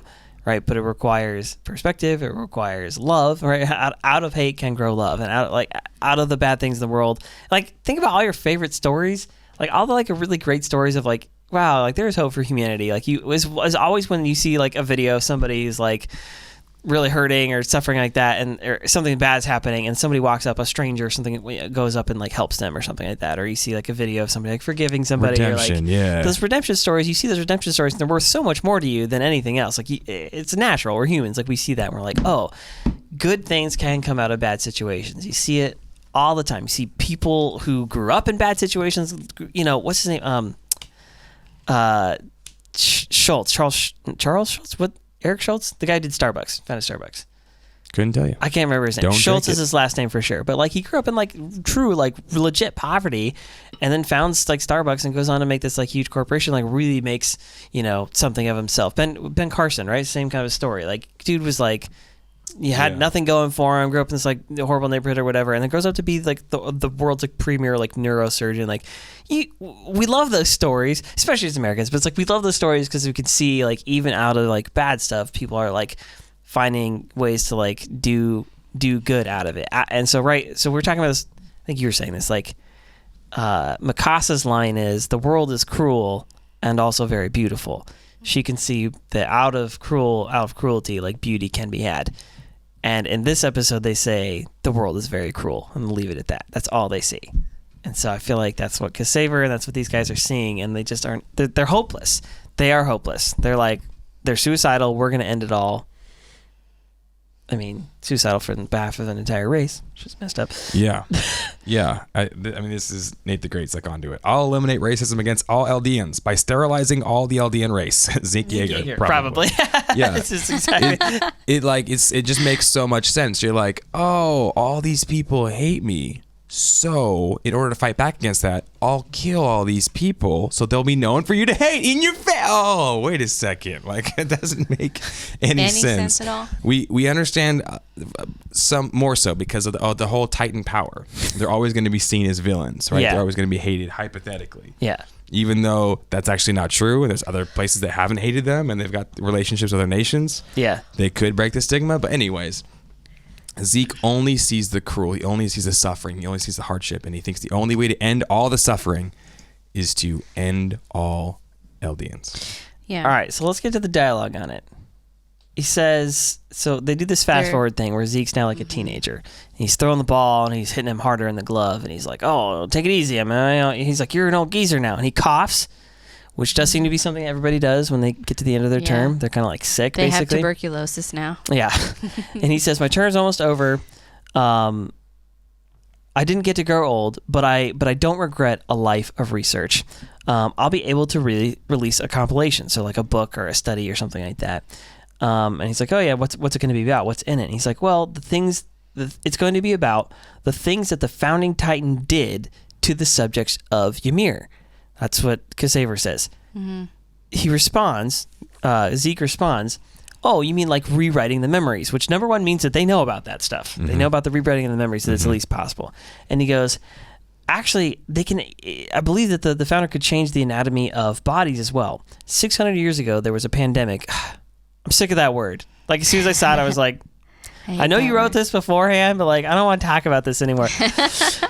Anyway, there was a horrible pandemic. It was ravaging society, and the disease suddenly vanished from the Eldian Empire. The king, or whoever, the king at the time, used the founding Titan's power to change their bodies.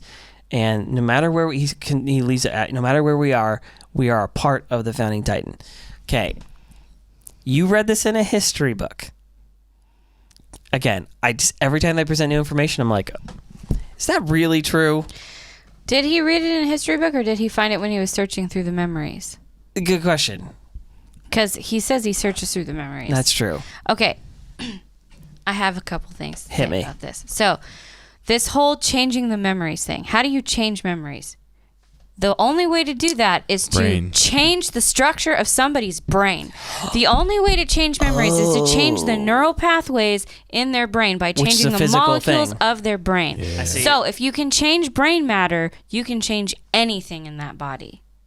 That's how. So they're all part of the same body is his theory here anyway. He says that, like, we're all part of the same body anyway, so we're kind of controlled by this like, thing. So it's really not a huge leap to go from changing memories to, well, if you're sick, I can just make your body capable of fighting the sickness by changing how it works. Or just and then for Zeke, now he tells that to Zeke, and then Zeke takes that leap. He sets that up for him, though, by explaining. He does tee it up. Yeah, and then Zeke's like, hey, could we just do this? And then he freezes, and I think the reason that he freezes is because he's shocked that Zeke leapt to his plan. Yeah, so quickly. Because he falls down and like weeps and says like, this is the reason that I'm kind of like. He basically explains this was his plan.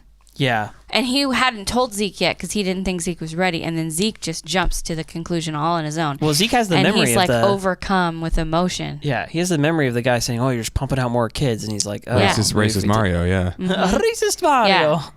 And he jumps to that conclusion, like the only way to stop the suffering is for us to stop breeding, basically. Not to like fight back against hate, not to like break the stigma, not to like not to end the Titan powers, just to kill literally everybody who could become a Titan. Yeah, forget doing all that good stuff. None of that. Let's just actually let's just end all the people, and so when they're all dead, there'll be no suffering. Doesn't that make sense? Wait a second. What if suffering isn't the worst thing? What if being dead is worse than suffering? I don't know. Dang. Okay, so he says the line. He says, "Can the founding Titan make it so we can't have kids?" If so, the Titans would be gone in 100 years. The world wouldn't have to be threatened by Titans anymore. And he says this line: "If we hadn't been born, we wouldn't have had to suffer." And that's the line. That's the one that kills me. I'm like, these poor suicidal dudes, both of them. I feel so sad. Well, that's the camp that Reiner's in too. He's like, why was I born into this world? Yeah, Eren too. There's a lot Eren of questioning. Eren has been talking about wishing he would die for a couple of seasons now. Yeah, there's a lot of questioning that goes on in this whole thing, which I understand, but it's like the questioning of life. Like, oh, should I even exist? Like, I regret the day I was born. That's not a healthy, hopeful outlook. I mean, yeah. Yeah, or it's not like I regret some choices that I made. I regret that we live in a jack-up world and I want to change it. It's I regret the day I was born. I regret the day I was born. Nothing good has ever come in my life. It's a sad way of looking at it. That's a sad outlook, man. So this is where he tells the story. He's like, I had a family once. I removed my armband. I faked it. I have problems with this story. I'll say it in a second. He faked it. I faked being a Marleyan, and when his wife found out, she killed herself and her son. Is that because she's so ashamed that... I think so. Of being married to an Eldian and that she has an Eldian son, but she kills herself. You think she'd kill her husband and the kid if there was such a hatred for the Eldians? Maybe she killed herself out of despair because she was going to kill her child. What mother that loves her child would want to live after killing her child? Not many. I don't know. It's super jacked up, and it's like the saddest. It's very sad. Murder-suicide usually is because you can't live with the thing you just did. He says that becoming a warrior was he skips he makes a giant leap here, and he goes from... Eldian, who was faking Marleyan citizenry, married and with child, gets discovered. Maybe only her and the kid knew. Maybe that's possible. And then he just takes a giant leap and goes, and then I became a warrior. How? I know. What? How did you become... For starters, you were already an adult.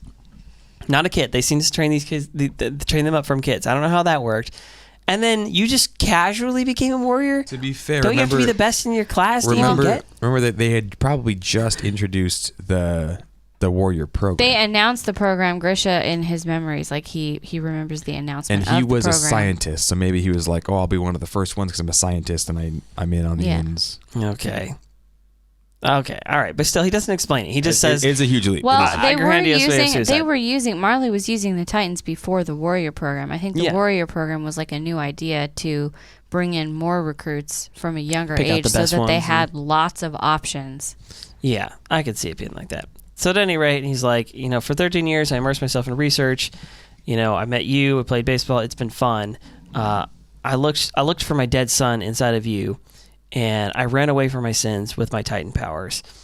If I hadn't been born, if only I hadn't been born. So he's like, by this point, he's like on his knees and he's like all upset. He's like, if only I hadn't been born. Same thing. I wish I hadn't been born. Suffering is so bad. And we'll just end suffering by committing everybody, just killing everybody and committing them to suffering. Woo! So that's what he says. I'll inherit the Beast Titan, not for Marley's sake, but to retake the founder and ace the world. What? Autocorrect. What do you... And save the world. Save the world. All right. That's the plan. So again, he's got a savior complex, but it's a really messed up eugenics savior complex. Before we go forward. Oh. Let's hear something. Let's give a shout out. Shout out to a member of the squad. Holly. Awesome. We like you. Speaking of, pandemics. Oh, yeah? Speaking of plagues. Yeah. Black Death, all that stuff. Tell me about it. This pandemic's got us all feeling, stressed. Yeah, I'd say so. Feeling down. Feeling like cattle trapped inside these walls for 100 years while all the wild giant humanoid-like zombies creep just outside of reach with an insatiable hunger for human flesh and a burning desire to end humanity as we know it. Or is that just me? That might just be you, yeah. All right. Well, regardless, we're all feeling not our best. And the experts agree. The only cure is more anime swag. It's the only cure. Yep. Today's Beyond the Basement podcast is sponsored by our fellow squad member Holly's GreatAnimeDeals.com. Here you can fulfill all of your swag needs by picking up things like figurines, wall scrolls, clothes, and much more. Don't be an abnormal Titan. Order your mystery anime box today, and you just might get that sick Attack on Titan gear that will make all your friends drool like Sasha at a buffet. And now, Holly's also offering custom art commissions. Now you can finally get that picture of Erwin, with angel wings, riding on a white stallion of freedom, charging into the fray once more. It's legit. It's really awesome. So, true salute to Holly for sponsoring this episode from greaanimedeals.com. And what are you guys waiting for? Click the link below to support a fellow squad member, and all the while you can level up your anime game. And if you use code Beyond the Basement, you will get an extra 15% off. That's what I'm talking about. Great. So go get some dope anime swag. Yep, you got it. You finished well. Yeah. Anime swag. No, Thank but you. seriously, thank you to Holly for reaching out to us and being part of the crew. And like I said, we take care of our own. Go to our shop right now. Go check out there's a ton of different options. It's really not cool just like stuff. one thing or the other, but tons of cool stuff. Make great gifts.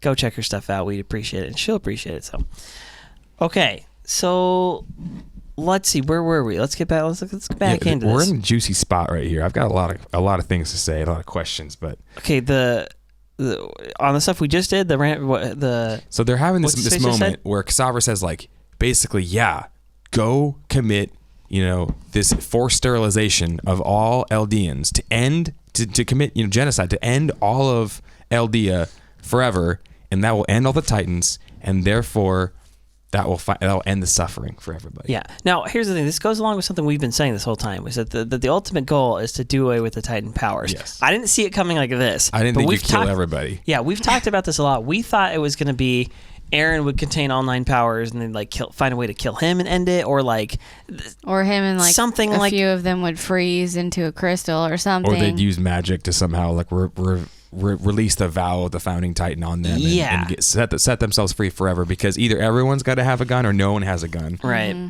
Otherwise, you'll always be scared of the person with a gun. Now, I didn't imagine Zeke or Eren would be the ones to have. Well, Eren possibly, like, but well- Zeke specifically would be the one with the idea, and I didn't imagine it was going to be like, oh yeah, well, we're just going to kill everyone. Kill Like, everyone, yeah. We'll just make Eradicate it so the that they race. can't have kids, and in about 100 years, Titans will disappear because there will be no one left to inherit them. But What the heck? Can you imagine? Okay, so let's just say this plan goes forward or something like that, right? They somehow do make this genetic alteration of all Eldians simultaneously. Now no one can reproduce, no matter what. So you're not gonna buy condoms anymore. So that's pretty cool. But then, okay, so they're living, and maybe they're fighting off the rest of the world, or maybe they're not. Maybe they're getting destroyed and slaughtered by the rest of the world, and they're slowly, getting their numbers whittled down. They're living on this island, trying to fend off and live out the rest of their days or whatever. But the Titans are still going to die after 13 years. Yeah. So that's automatically going to get passed down to somebody else. Those Titans are going to die in 13 years, right? Yeah. And so that's going to kill a significant part of the population. Every 13 years, at least 9 people are going to die, right? Yeah, I don't know if that's significant. You could probably Okay, sorry. send them off to war and kill more, but yeah. Anyway, right? So these Titan powers are going to begin to be passed down, but there's going to be less and less and less Eldians as time goes on anyways. Yeah. Death, natural causes, war, whatever. And so what if you've only got like 9 people left? They're all like 100 years old. But they and all got have the Titans. Titan power. Or one guy's got like 12. Geriatric He's got Titans. like 7 Titan powers. He's like, please stop it. I want to die. And it's just a weird thought to think of. Like, it's a weird plan. I don't think they really thought too far in the Also, future. you're assuming that no other group of people can ever inherit a Titan power, which, how did the Eldians become capable? And They you're don't even also- seem to know. And you're also making one giant assumption that every Eldian would rather die than suffer in life. Again, so Zeke is making the same mistake his dad made. His dad was was presuming his will onto his child, and now he's presuming his will onto an entire race and an entire generation that they would rather die. Yeah, and I'm like, but you don't see the flaw there, buddy. I guess not. Also, So, you really think Marley's just going to let it go? They won't have a choice. But I Once mean, they don't reproduce anymore, they'll what have can you do? 100 years to figure out a way around it. Also, True. if there is genetic engineering, Yeah. who's to say that whoever gets the next founding Titan power doesn't say, I don't want to do that. I'm going to undo that change and make us people reproduce again. Yeah. So is that why they want to do the rumbling first? To like wipe out most of the world? To make sure that no one can change their will? Maybe. Can they do another vow? A lot of questions. A lot of many questions. questions. The rumbling is a huge question. Okay, let's finish their plan here. The Eren and Zeke plan in particular. So, so he explains to him. So Ksaver explains to Zeke, listen, you're the key, right? It's only, fortunately, we have this crazy plan, but actually you're the key to making this thing happen. I haven't told Marley this, but there's a way around the vow. Okay, the way around the vow is you make contact with the founder and it draws the power out. It's not yours. The power doesn't belong to you. It's their right to use it. Whoever it is you need to find someone that you'll trust. And I'll always, at this point, he's going to get the power for sure. He's like, I'll always be watching over you. And then, we get this, Zeke transforms, or Zeke eats him and does the ceremony thing, and they clap, which is the most awkward. Why are you clapping, you it's savages? Like a golf clap too. It's like a handful of golf claps. A man was just eating, for goodness sake. Ksaver says, if only I hadn't been born in this world, which is the exact opposite of Eren's sentiment. I was born in this world. I'm special. Eren's mom. Somebody was saying that in the chat earlier, and I was like, "What?" And now I've seen the connection, which is crazy. And Eren's outlook has been 100% flipped. He's like, "No, I want to take that right away from everybody being born in this world. I want to take that away from everybody." That's what I'm saying. Eren has been taken over by a body snatcher. Ksaver says, I wish I hadn't been born in this world. He's crying, and he says, I'll become the Beast Titan, not for Marley, but to retake the Founding Titan and to free the world from the terror of Titans. That's when we go to breaking the vow. It's only possible because of you, royal blood, Founding Titan. You're the key to unlock it. You've got to find a person you can trust. Yeah. So he does the transformation ceremony, or the whatever shifter ceremony thing. They clap, and he puts on the glasses. He hasn't had them up to this point, but now he puts them on. And he says, I'll find that someone, Father. So this is his new dad. That's why he doesn't identify himself with Grisha. That was his genuine. Real father. That was genuine. He doesn't identify himself with Grisha. He identifies himself with his real father, the only one who actually seemed to care about him, even if he maybe did manipulate him a bit. So then we see the next scene is Zeke getting briefed by Reiner and Bertolt right after probably the first time they escape from the walls. Well, we see the birds. They show the birds. There's a quick cut of birds. Always the birds. And we don't see Ymir anywhere, which who knows where she got taken right at that second. Yeah, dude, they must have just shipped after the gulag. They're in a ship, so she's probably in the brig or something. Yeah. So he says, there's a person with the Founding Titan power. His name is Eren Jeager. And he says, Jeager? And he says, do you know anything about his dad? And he's like, I think that his dad, he's a doctor and he was still alive. And then we see Zeke the next scene flip it out, and he's like, that father is still alive. Eren, we're victims. You've been brainwashed. I'll come back and rescue you one day, which is the thing he says to him. Remember, this whole season, if you're listening to the show, we've been questioning that line. I've been like, what does he mean he's going to come back and rescue Eren? Now we understand what he means. Yeah. He thinks Eren had a horrible childhood just like he did. Yeah, that's what he's imagining, that he's been victimized. This wicked dude, but actually it's kind of the opposite. Even so, we then see the scene between the two brothers, Eren and Zeke. And you're starting to resemble father. Yeah, you look like our father. Which I noticed that too when they were doing all the flashbacks. I was like, dude, Grisha looks so much like Eren. I think Eren looks like a perverted hobo in this picture. So I'm like, dude, you're trash talking your dad right now. I think Eren looks like his grandfather. To be honest, I think that's where they get the. Anyway. I'm like, dude, I know you've been working on the six pack, but just so you work on the six pack doesn't mean you can just have your hair all messy. Not shave, not shower. I know you've been hitting the gym, but there's more to it than that. So then here's the crazy part for us that blew our mind. Zeke comes up and he says, I know my stance is exactly as Yelena told you. I want to do eugenics on the Eldian race, which is crazy because we've been like, what's Eren thinking? When did Zeke co-opt him? It's like Eren knew about Zeke's master plan to end the Eldian race before he went to Marley, and then chose to go on his own volition and do it. And he goes and he meets them and he says, I got a memory from Dad 4 years ago, and I remember him basically brutally murdering all of them, squashing the royal family's children like bugs and smearing them. I felt it, he says. And he says, but if you wouldn't have killed those people, then we wouldn't be here. And you're like, okay, so you think Dad was right? And he's like, nope, he was wrong. And I was wrong too, yeah. Okay, and I had an objection here. How did you arrive at that conclusion?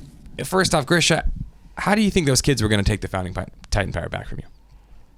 With what Titan power could they take it back from you? Yeah, they don't have any Titan powers. They didn't even have an acronym. They were a possible threat. It was at least possibly. A possibility. But it's not like they could take it back. It's not like you kill all the heirs of the throne because one day they can rise up and have a claim to the throne. Have the claim to the throne. I got the Founding Titan power.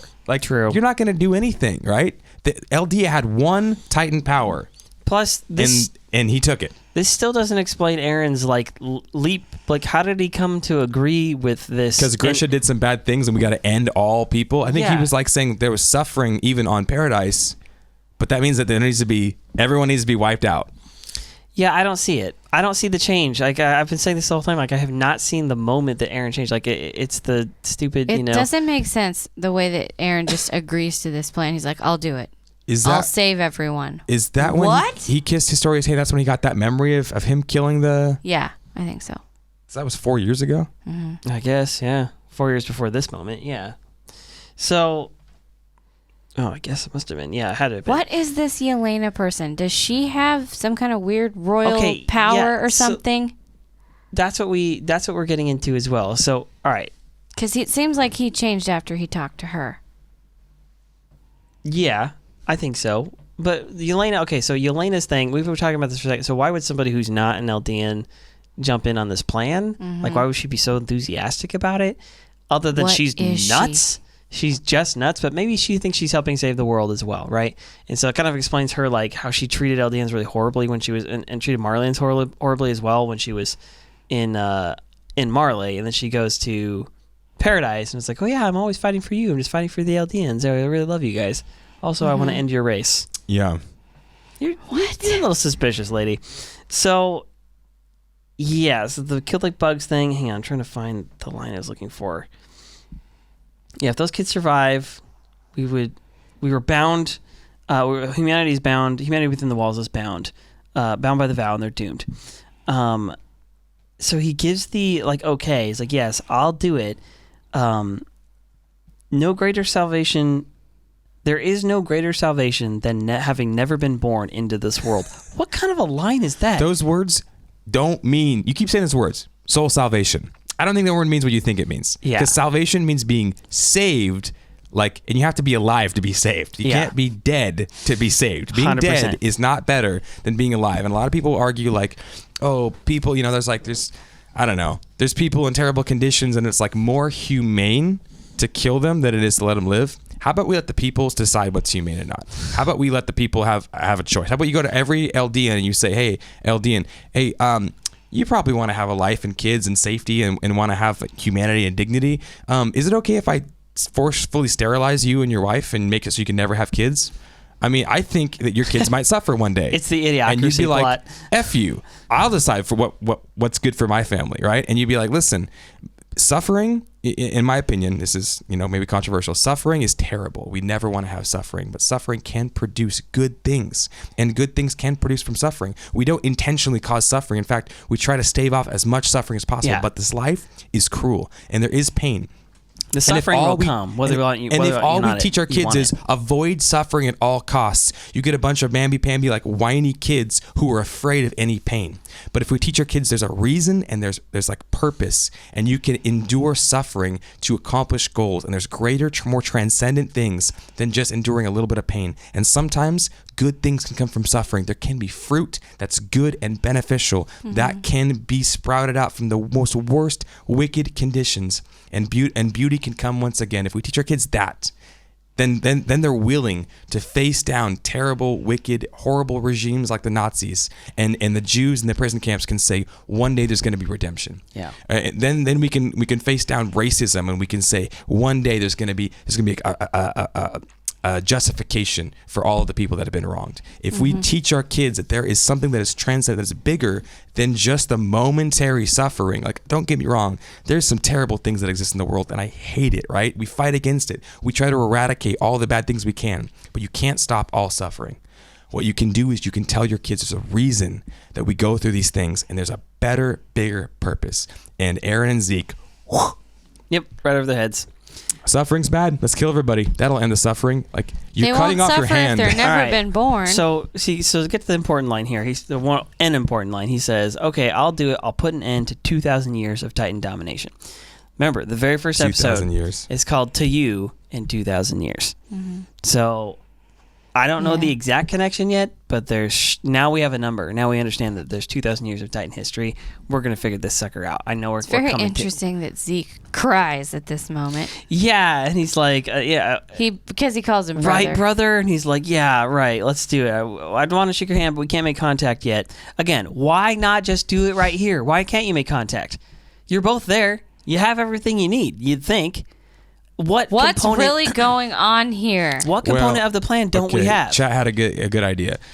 Eren can't use the power until Zeke goes full Titan, and when Zeke's in his Titan form, he has to touch a royal Titan, right? And then he can use the founding Titan power, the coordinate power. But if they do it right then and there, they're in the middle of Liberio. Maybe people can come or whatever. Someone was also saying jump on a boat. I don't know. That's what I'm saying. You guys you can go Titan and you can just escape, right? Yeah, your families will be killed, but you're going to make everybody die anyways. Why do you have to draw the scouts in and blow up Liberio and blow up Marley's thing? And what is your long game? What is going on? All of it. I need more answers, Isayama. I don't think we're getting any. I think we're getting one more episode. There's only one more episode. What the one more episode with nothing real. This is unacceptable. Petacoder and a few other people have some good theories. They think that Zeke is getting played by Eren. Eren I'm wondering that too. Heard the whole plan, is like, oh, that's jacked up, but is like, yes, that's what we'll do. But he's not going to do that because. But how does that explain his behavior? Hang on, because he thinks like, if you're not going to want reproduction, then why are you going to go impregnate Historia or approve of the impregnation of Historia? Yes. Okay. All right. Wait. We have to say that for theories. Okay. Because I'm with you, but I want to say everything. We're right at the very end.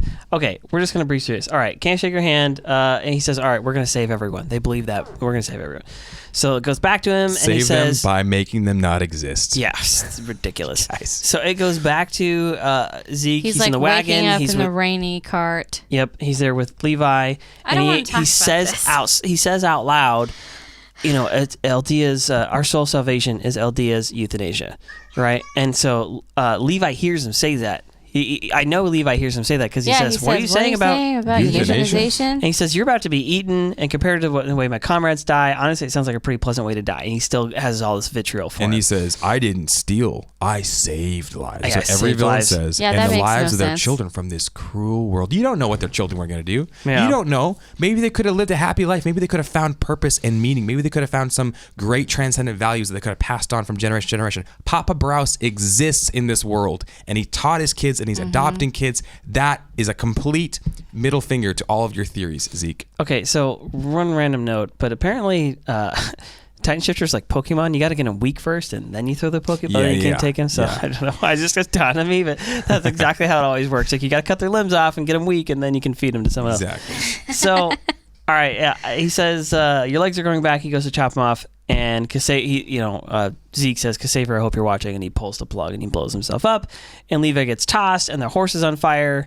and that's the end of the episode. I rewatched this, by the way, and you do see right after Levi's body flies, you're going to see Zeke hit the ground right there. Okay, yeah. So they both survived in some state. They could have survived in some state, whether they're alive or not. Eric's theory is pretty good here. We're about to go into theories. Yep. Get ready. Tossing them. Theory time. If you're listening, you don't want the theories. If you guys are appreciating, turn it off here. The doubleheader, the late night. Thanks for sticking it out with us. We appreciate you guys visiting us live on twitch.tv/beyondthebasement Sunday nights, typically at 5 Pacific. But also, if you haven't subscribed to our YouTube channel, man, we appreciate it. Even you live streamers, you can see our reactions there. Blow up the comment section for the algorithm, all right? You guys, you know what to do, all right? You guys are smart enough. Like Zeke blew up his own guts. Yeah, click, boom, pull that freaking thunder spear on the comment section. Blow it up. Tell us what you like. Tell us what you want to see. And drop a like, subscribe. Also, 5-star review on Apple Podcasts. Those really help. We appreciate everybody who's done it and everybody who's about to do it. We salute you. Email us your pain. Did you already do the email? Email us your pain and all of the emotional trauma you've been through in this episode. At beyondthebasementpodcast@gmail.com. Yes. Zeke is like the most extreme suicide bomber ever. Yeah, it really is. Okay, theories. Go back into what you were saying. I want to give that a little bit of space. I don't remember. The chat was saying something about something. It's late. I'm trying to be done with this, but Okay, I'm maybe sorry. you were Okay. There was a prediction somewhere. I've got a bunch of predictions. Okay. Really. Maybe one of yours also. Okay, so you mentioned Histories Baby, which is what made me go, okay, wait, stop, because Okay. I have a whole theory on this one already. All right, Yeah. so we're here. We may as well talk about this. So Oh, hang on 1 second. go ahead. Sorry. Just before that, I do remember, okay, they want to do a small-scale rumbling.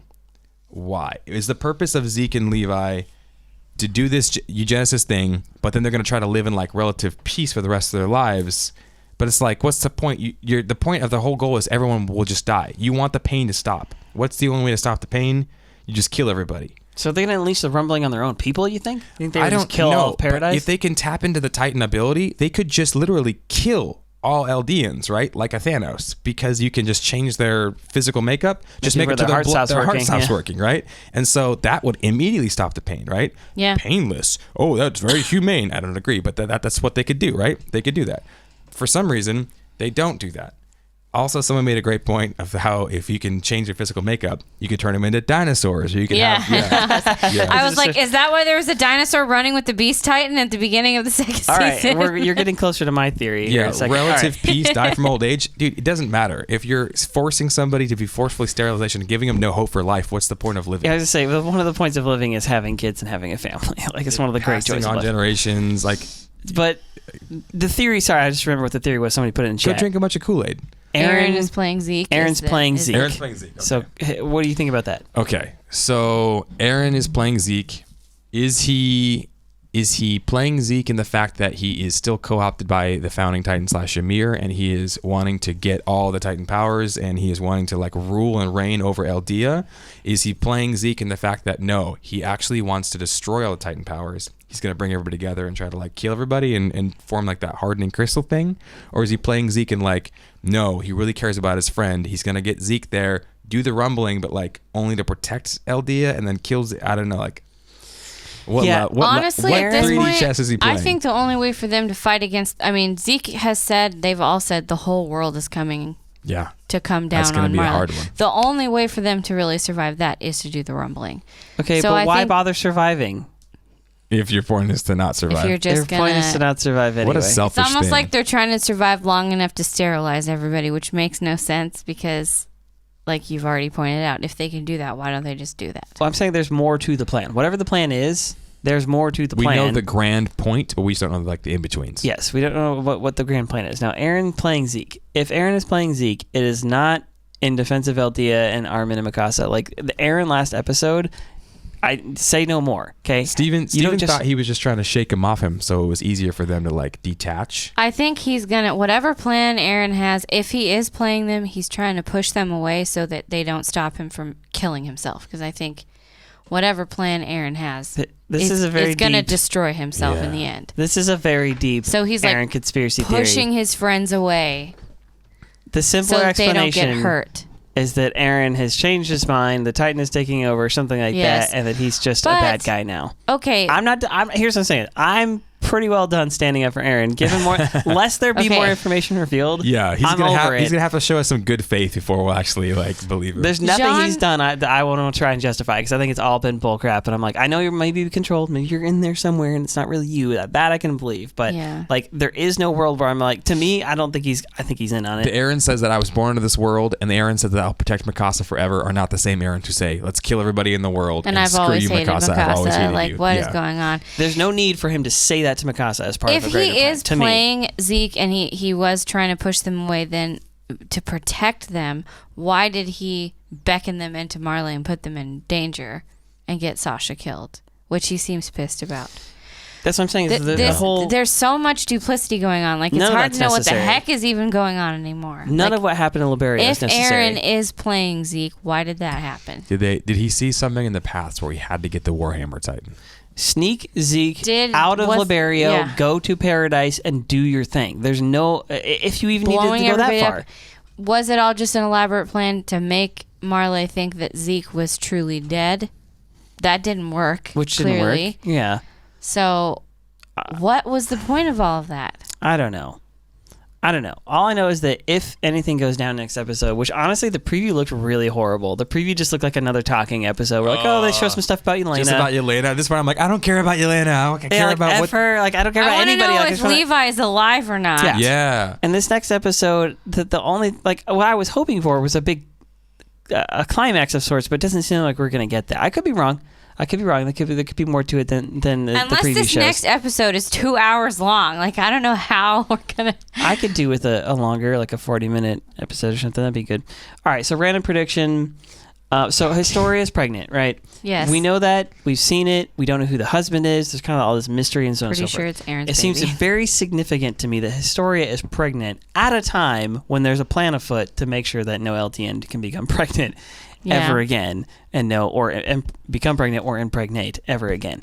So, to me, there's obviously something there. Eren's going to do a new vow?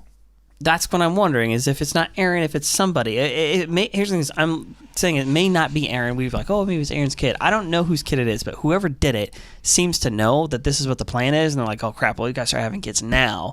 We got to start putting out kids now. Because didn't they even talk about this? Zeke said in his plan, Historia needs to have as many children as possible before she dies, before her term ends. And so, why? So why would he say that? Like, to keep passing on the power to a royal. But why? Exactly. Oh, wait. That's none what of this is he not making sense. Okay, you would think that the way Zeke would want to do this is because if somebody else obtains the founding titan power, they may be able to reverse the effects. Okay, so what they need to do then is they need to kill off anybody who's royal. So why tell them to have more kids? Why not find a way to kill Historia?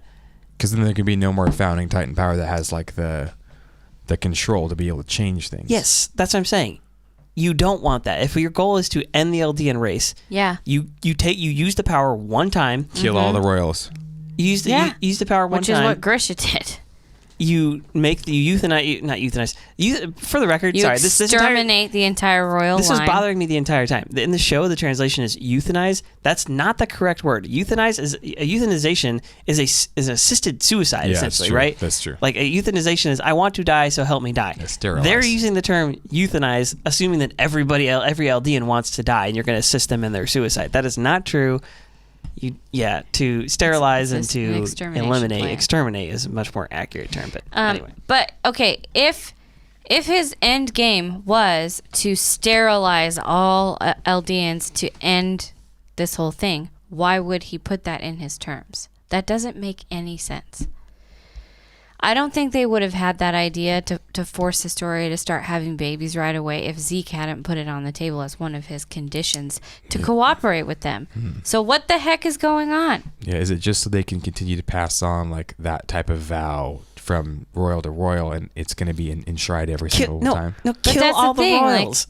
Kill all if you want she's them to the only one left besides him. Yeah. All he needs is for her to take his power so that they can finish their plan. No, he doesn't. But he doesn't even really need that. No, he doesn't need that. He needs her to die. No, this is the way you do it. You lock in the thing. Is he hoping she's going to die in childbirth? No, none of that. If you do it right, you use the power one time.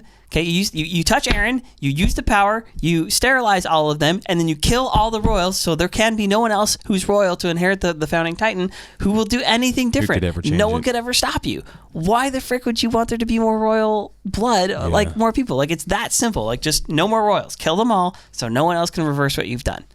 Yeah. If that's your concern. If reversing your concern of what you've done. But, like, she has a baby, so somebody knows this is coming and is trying to, like, either work around it or extend children for longer. It doesn't make sense. No, it doesn't. What is going on? All right. I hate this episode. All right, I have my final theory. My really truly out there one. Okay, I've got a thing to say about the Mikasa situation. Okay. My out there theory is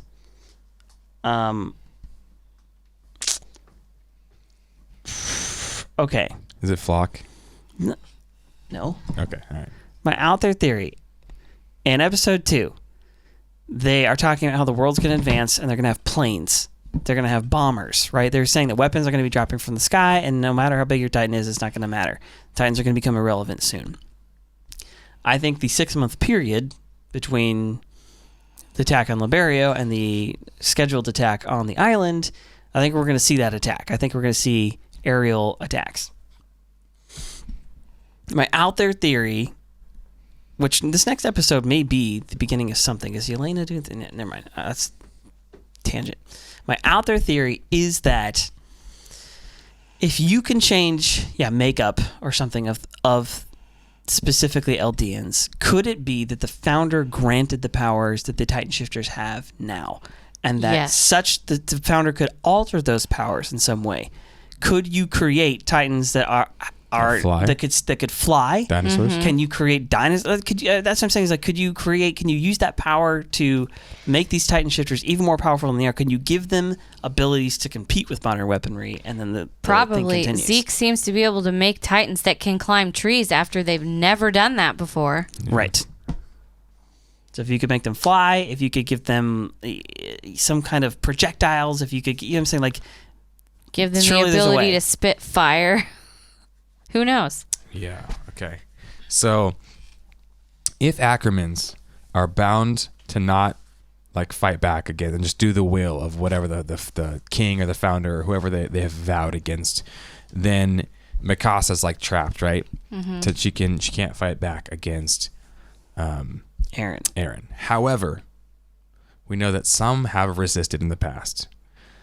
And what if she's like, oh, well, I can't fight back against the founder's will, but she has done things that I would say aren't 100% Eren's will before.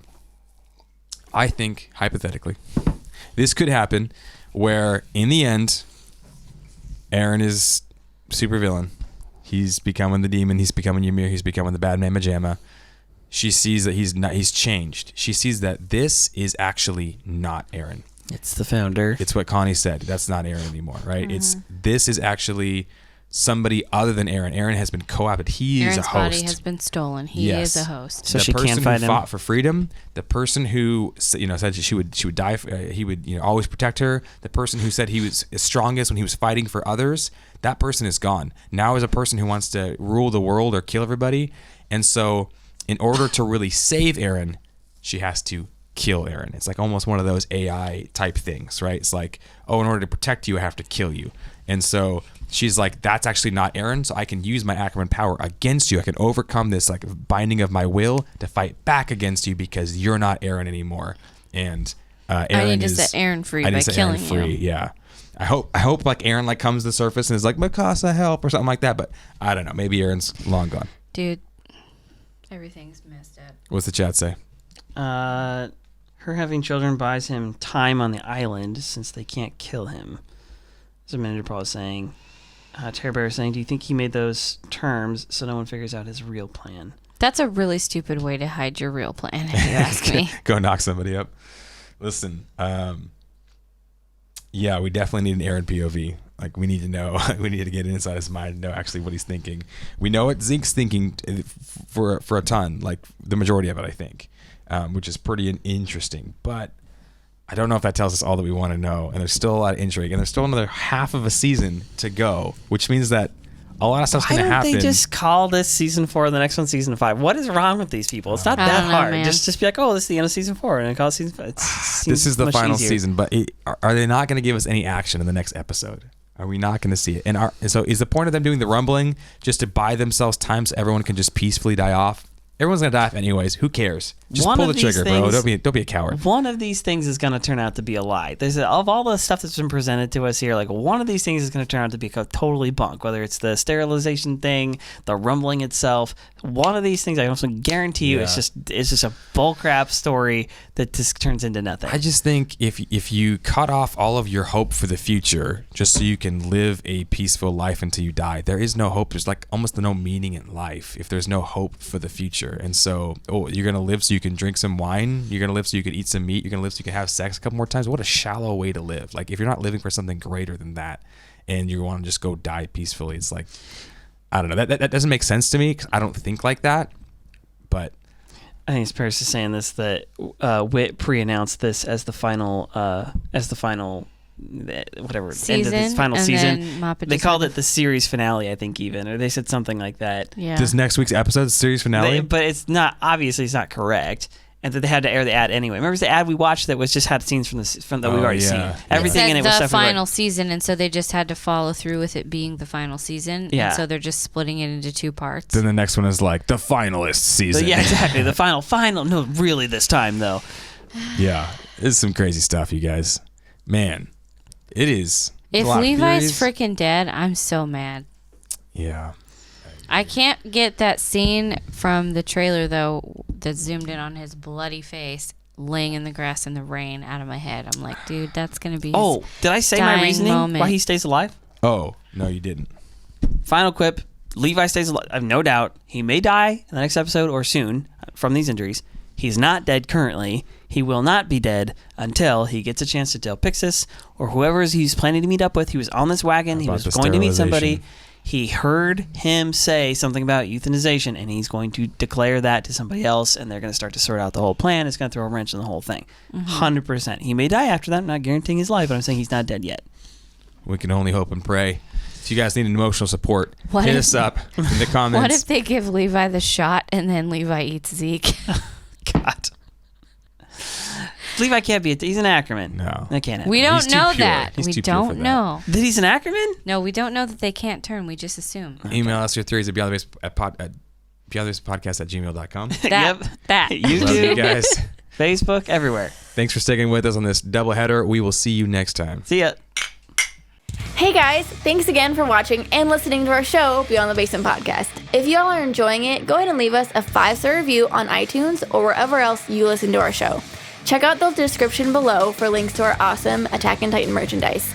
And join us live on Sunday nights on Facebook for all of Season 4.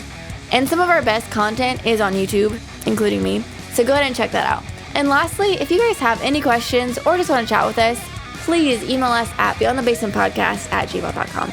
Thanks again, and we'll see you guys in the next video.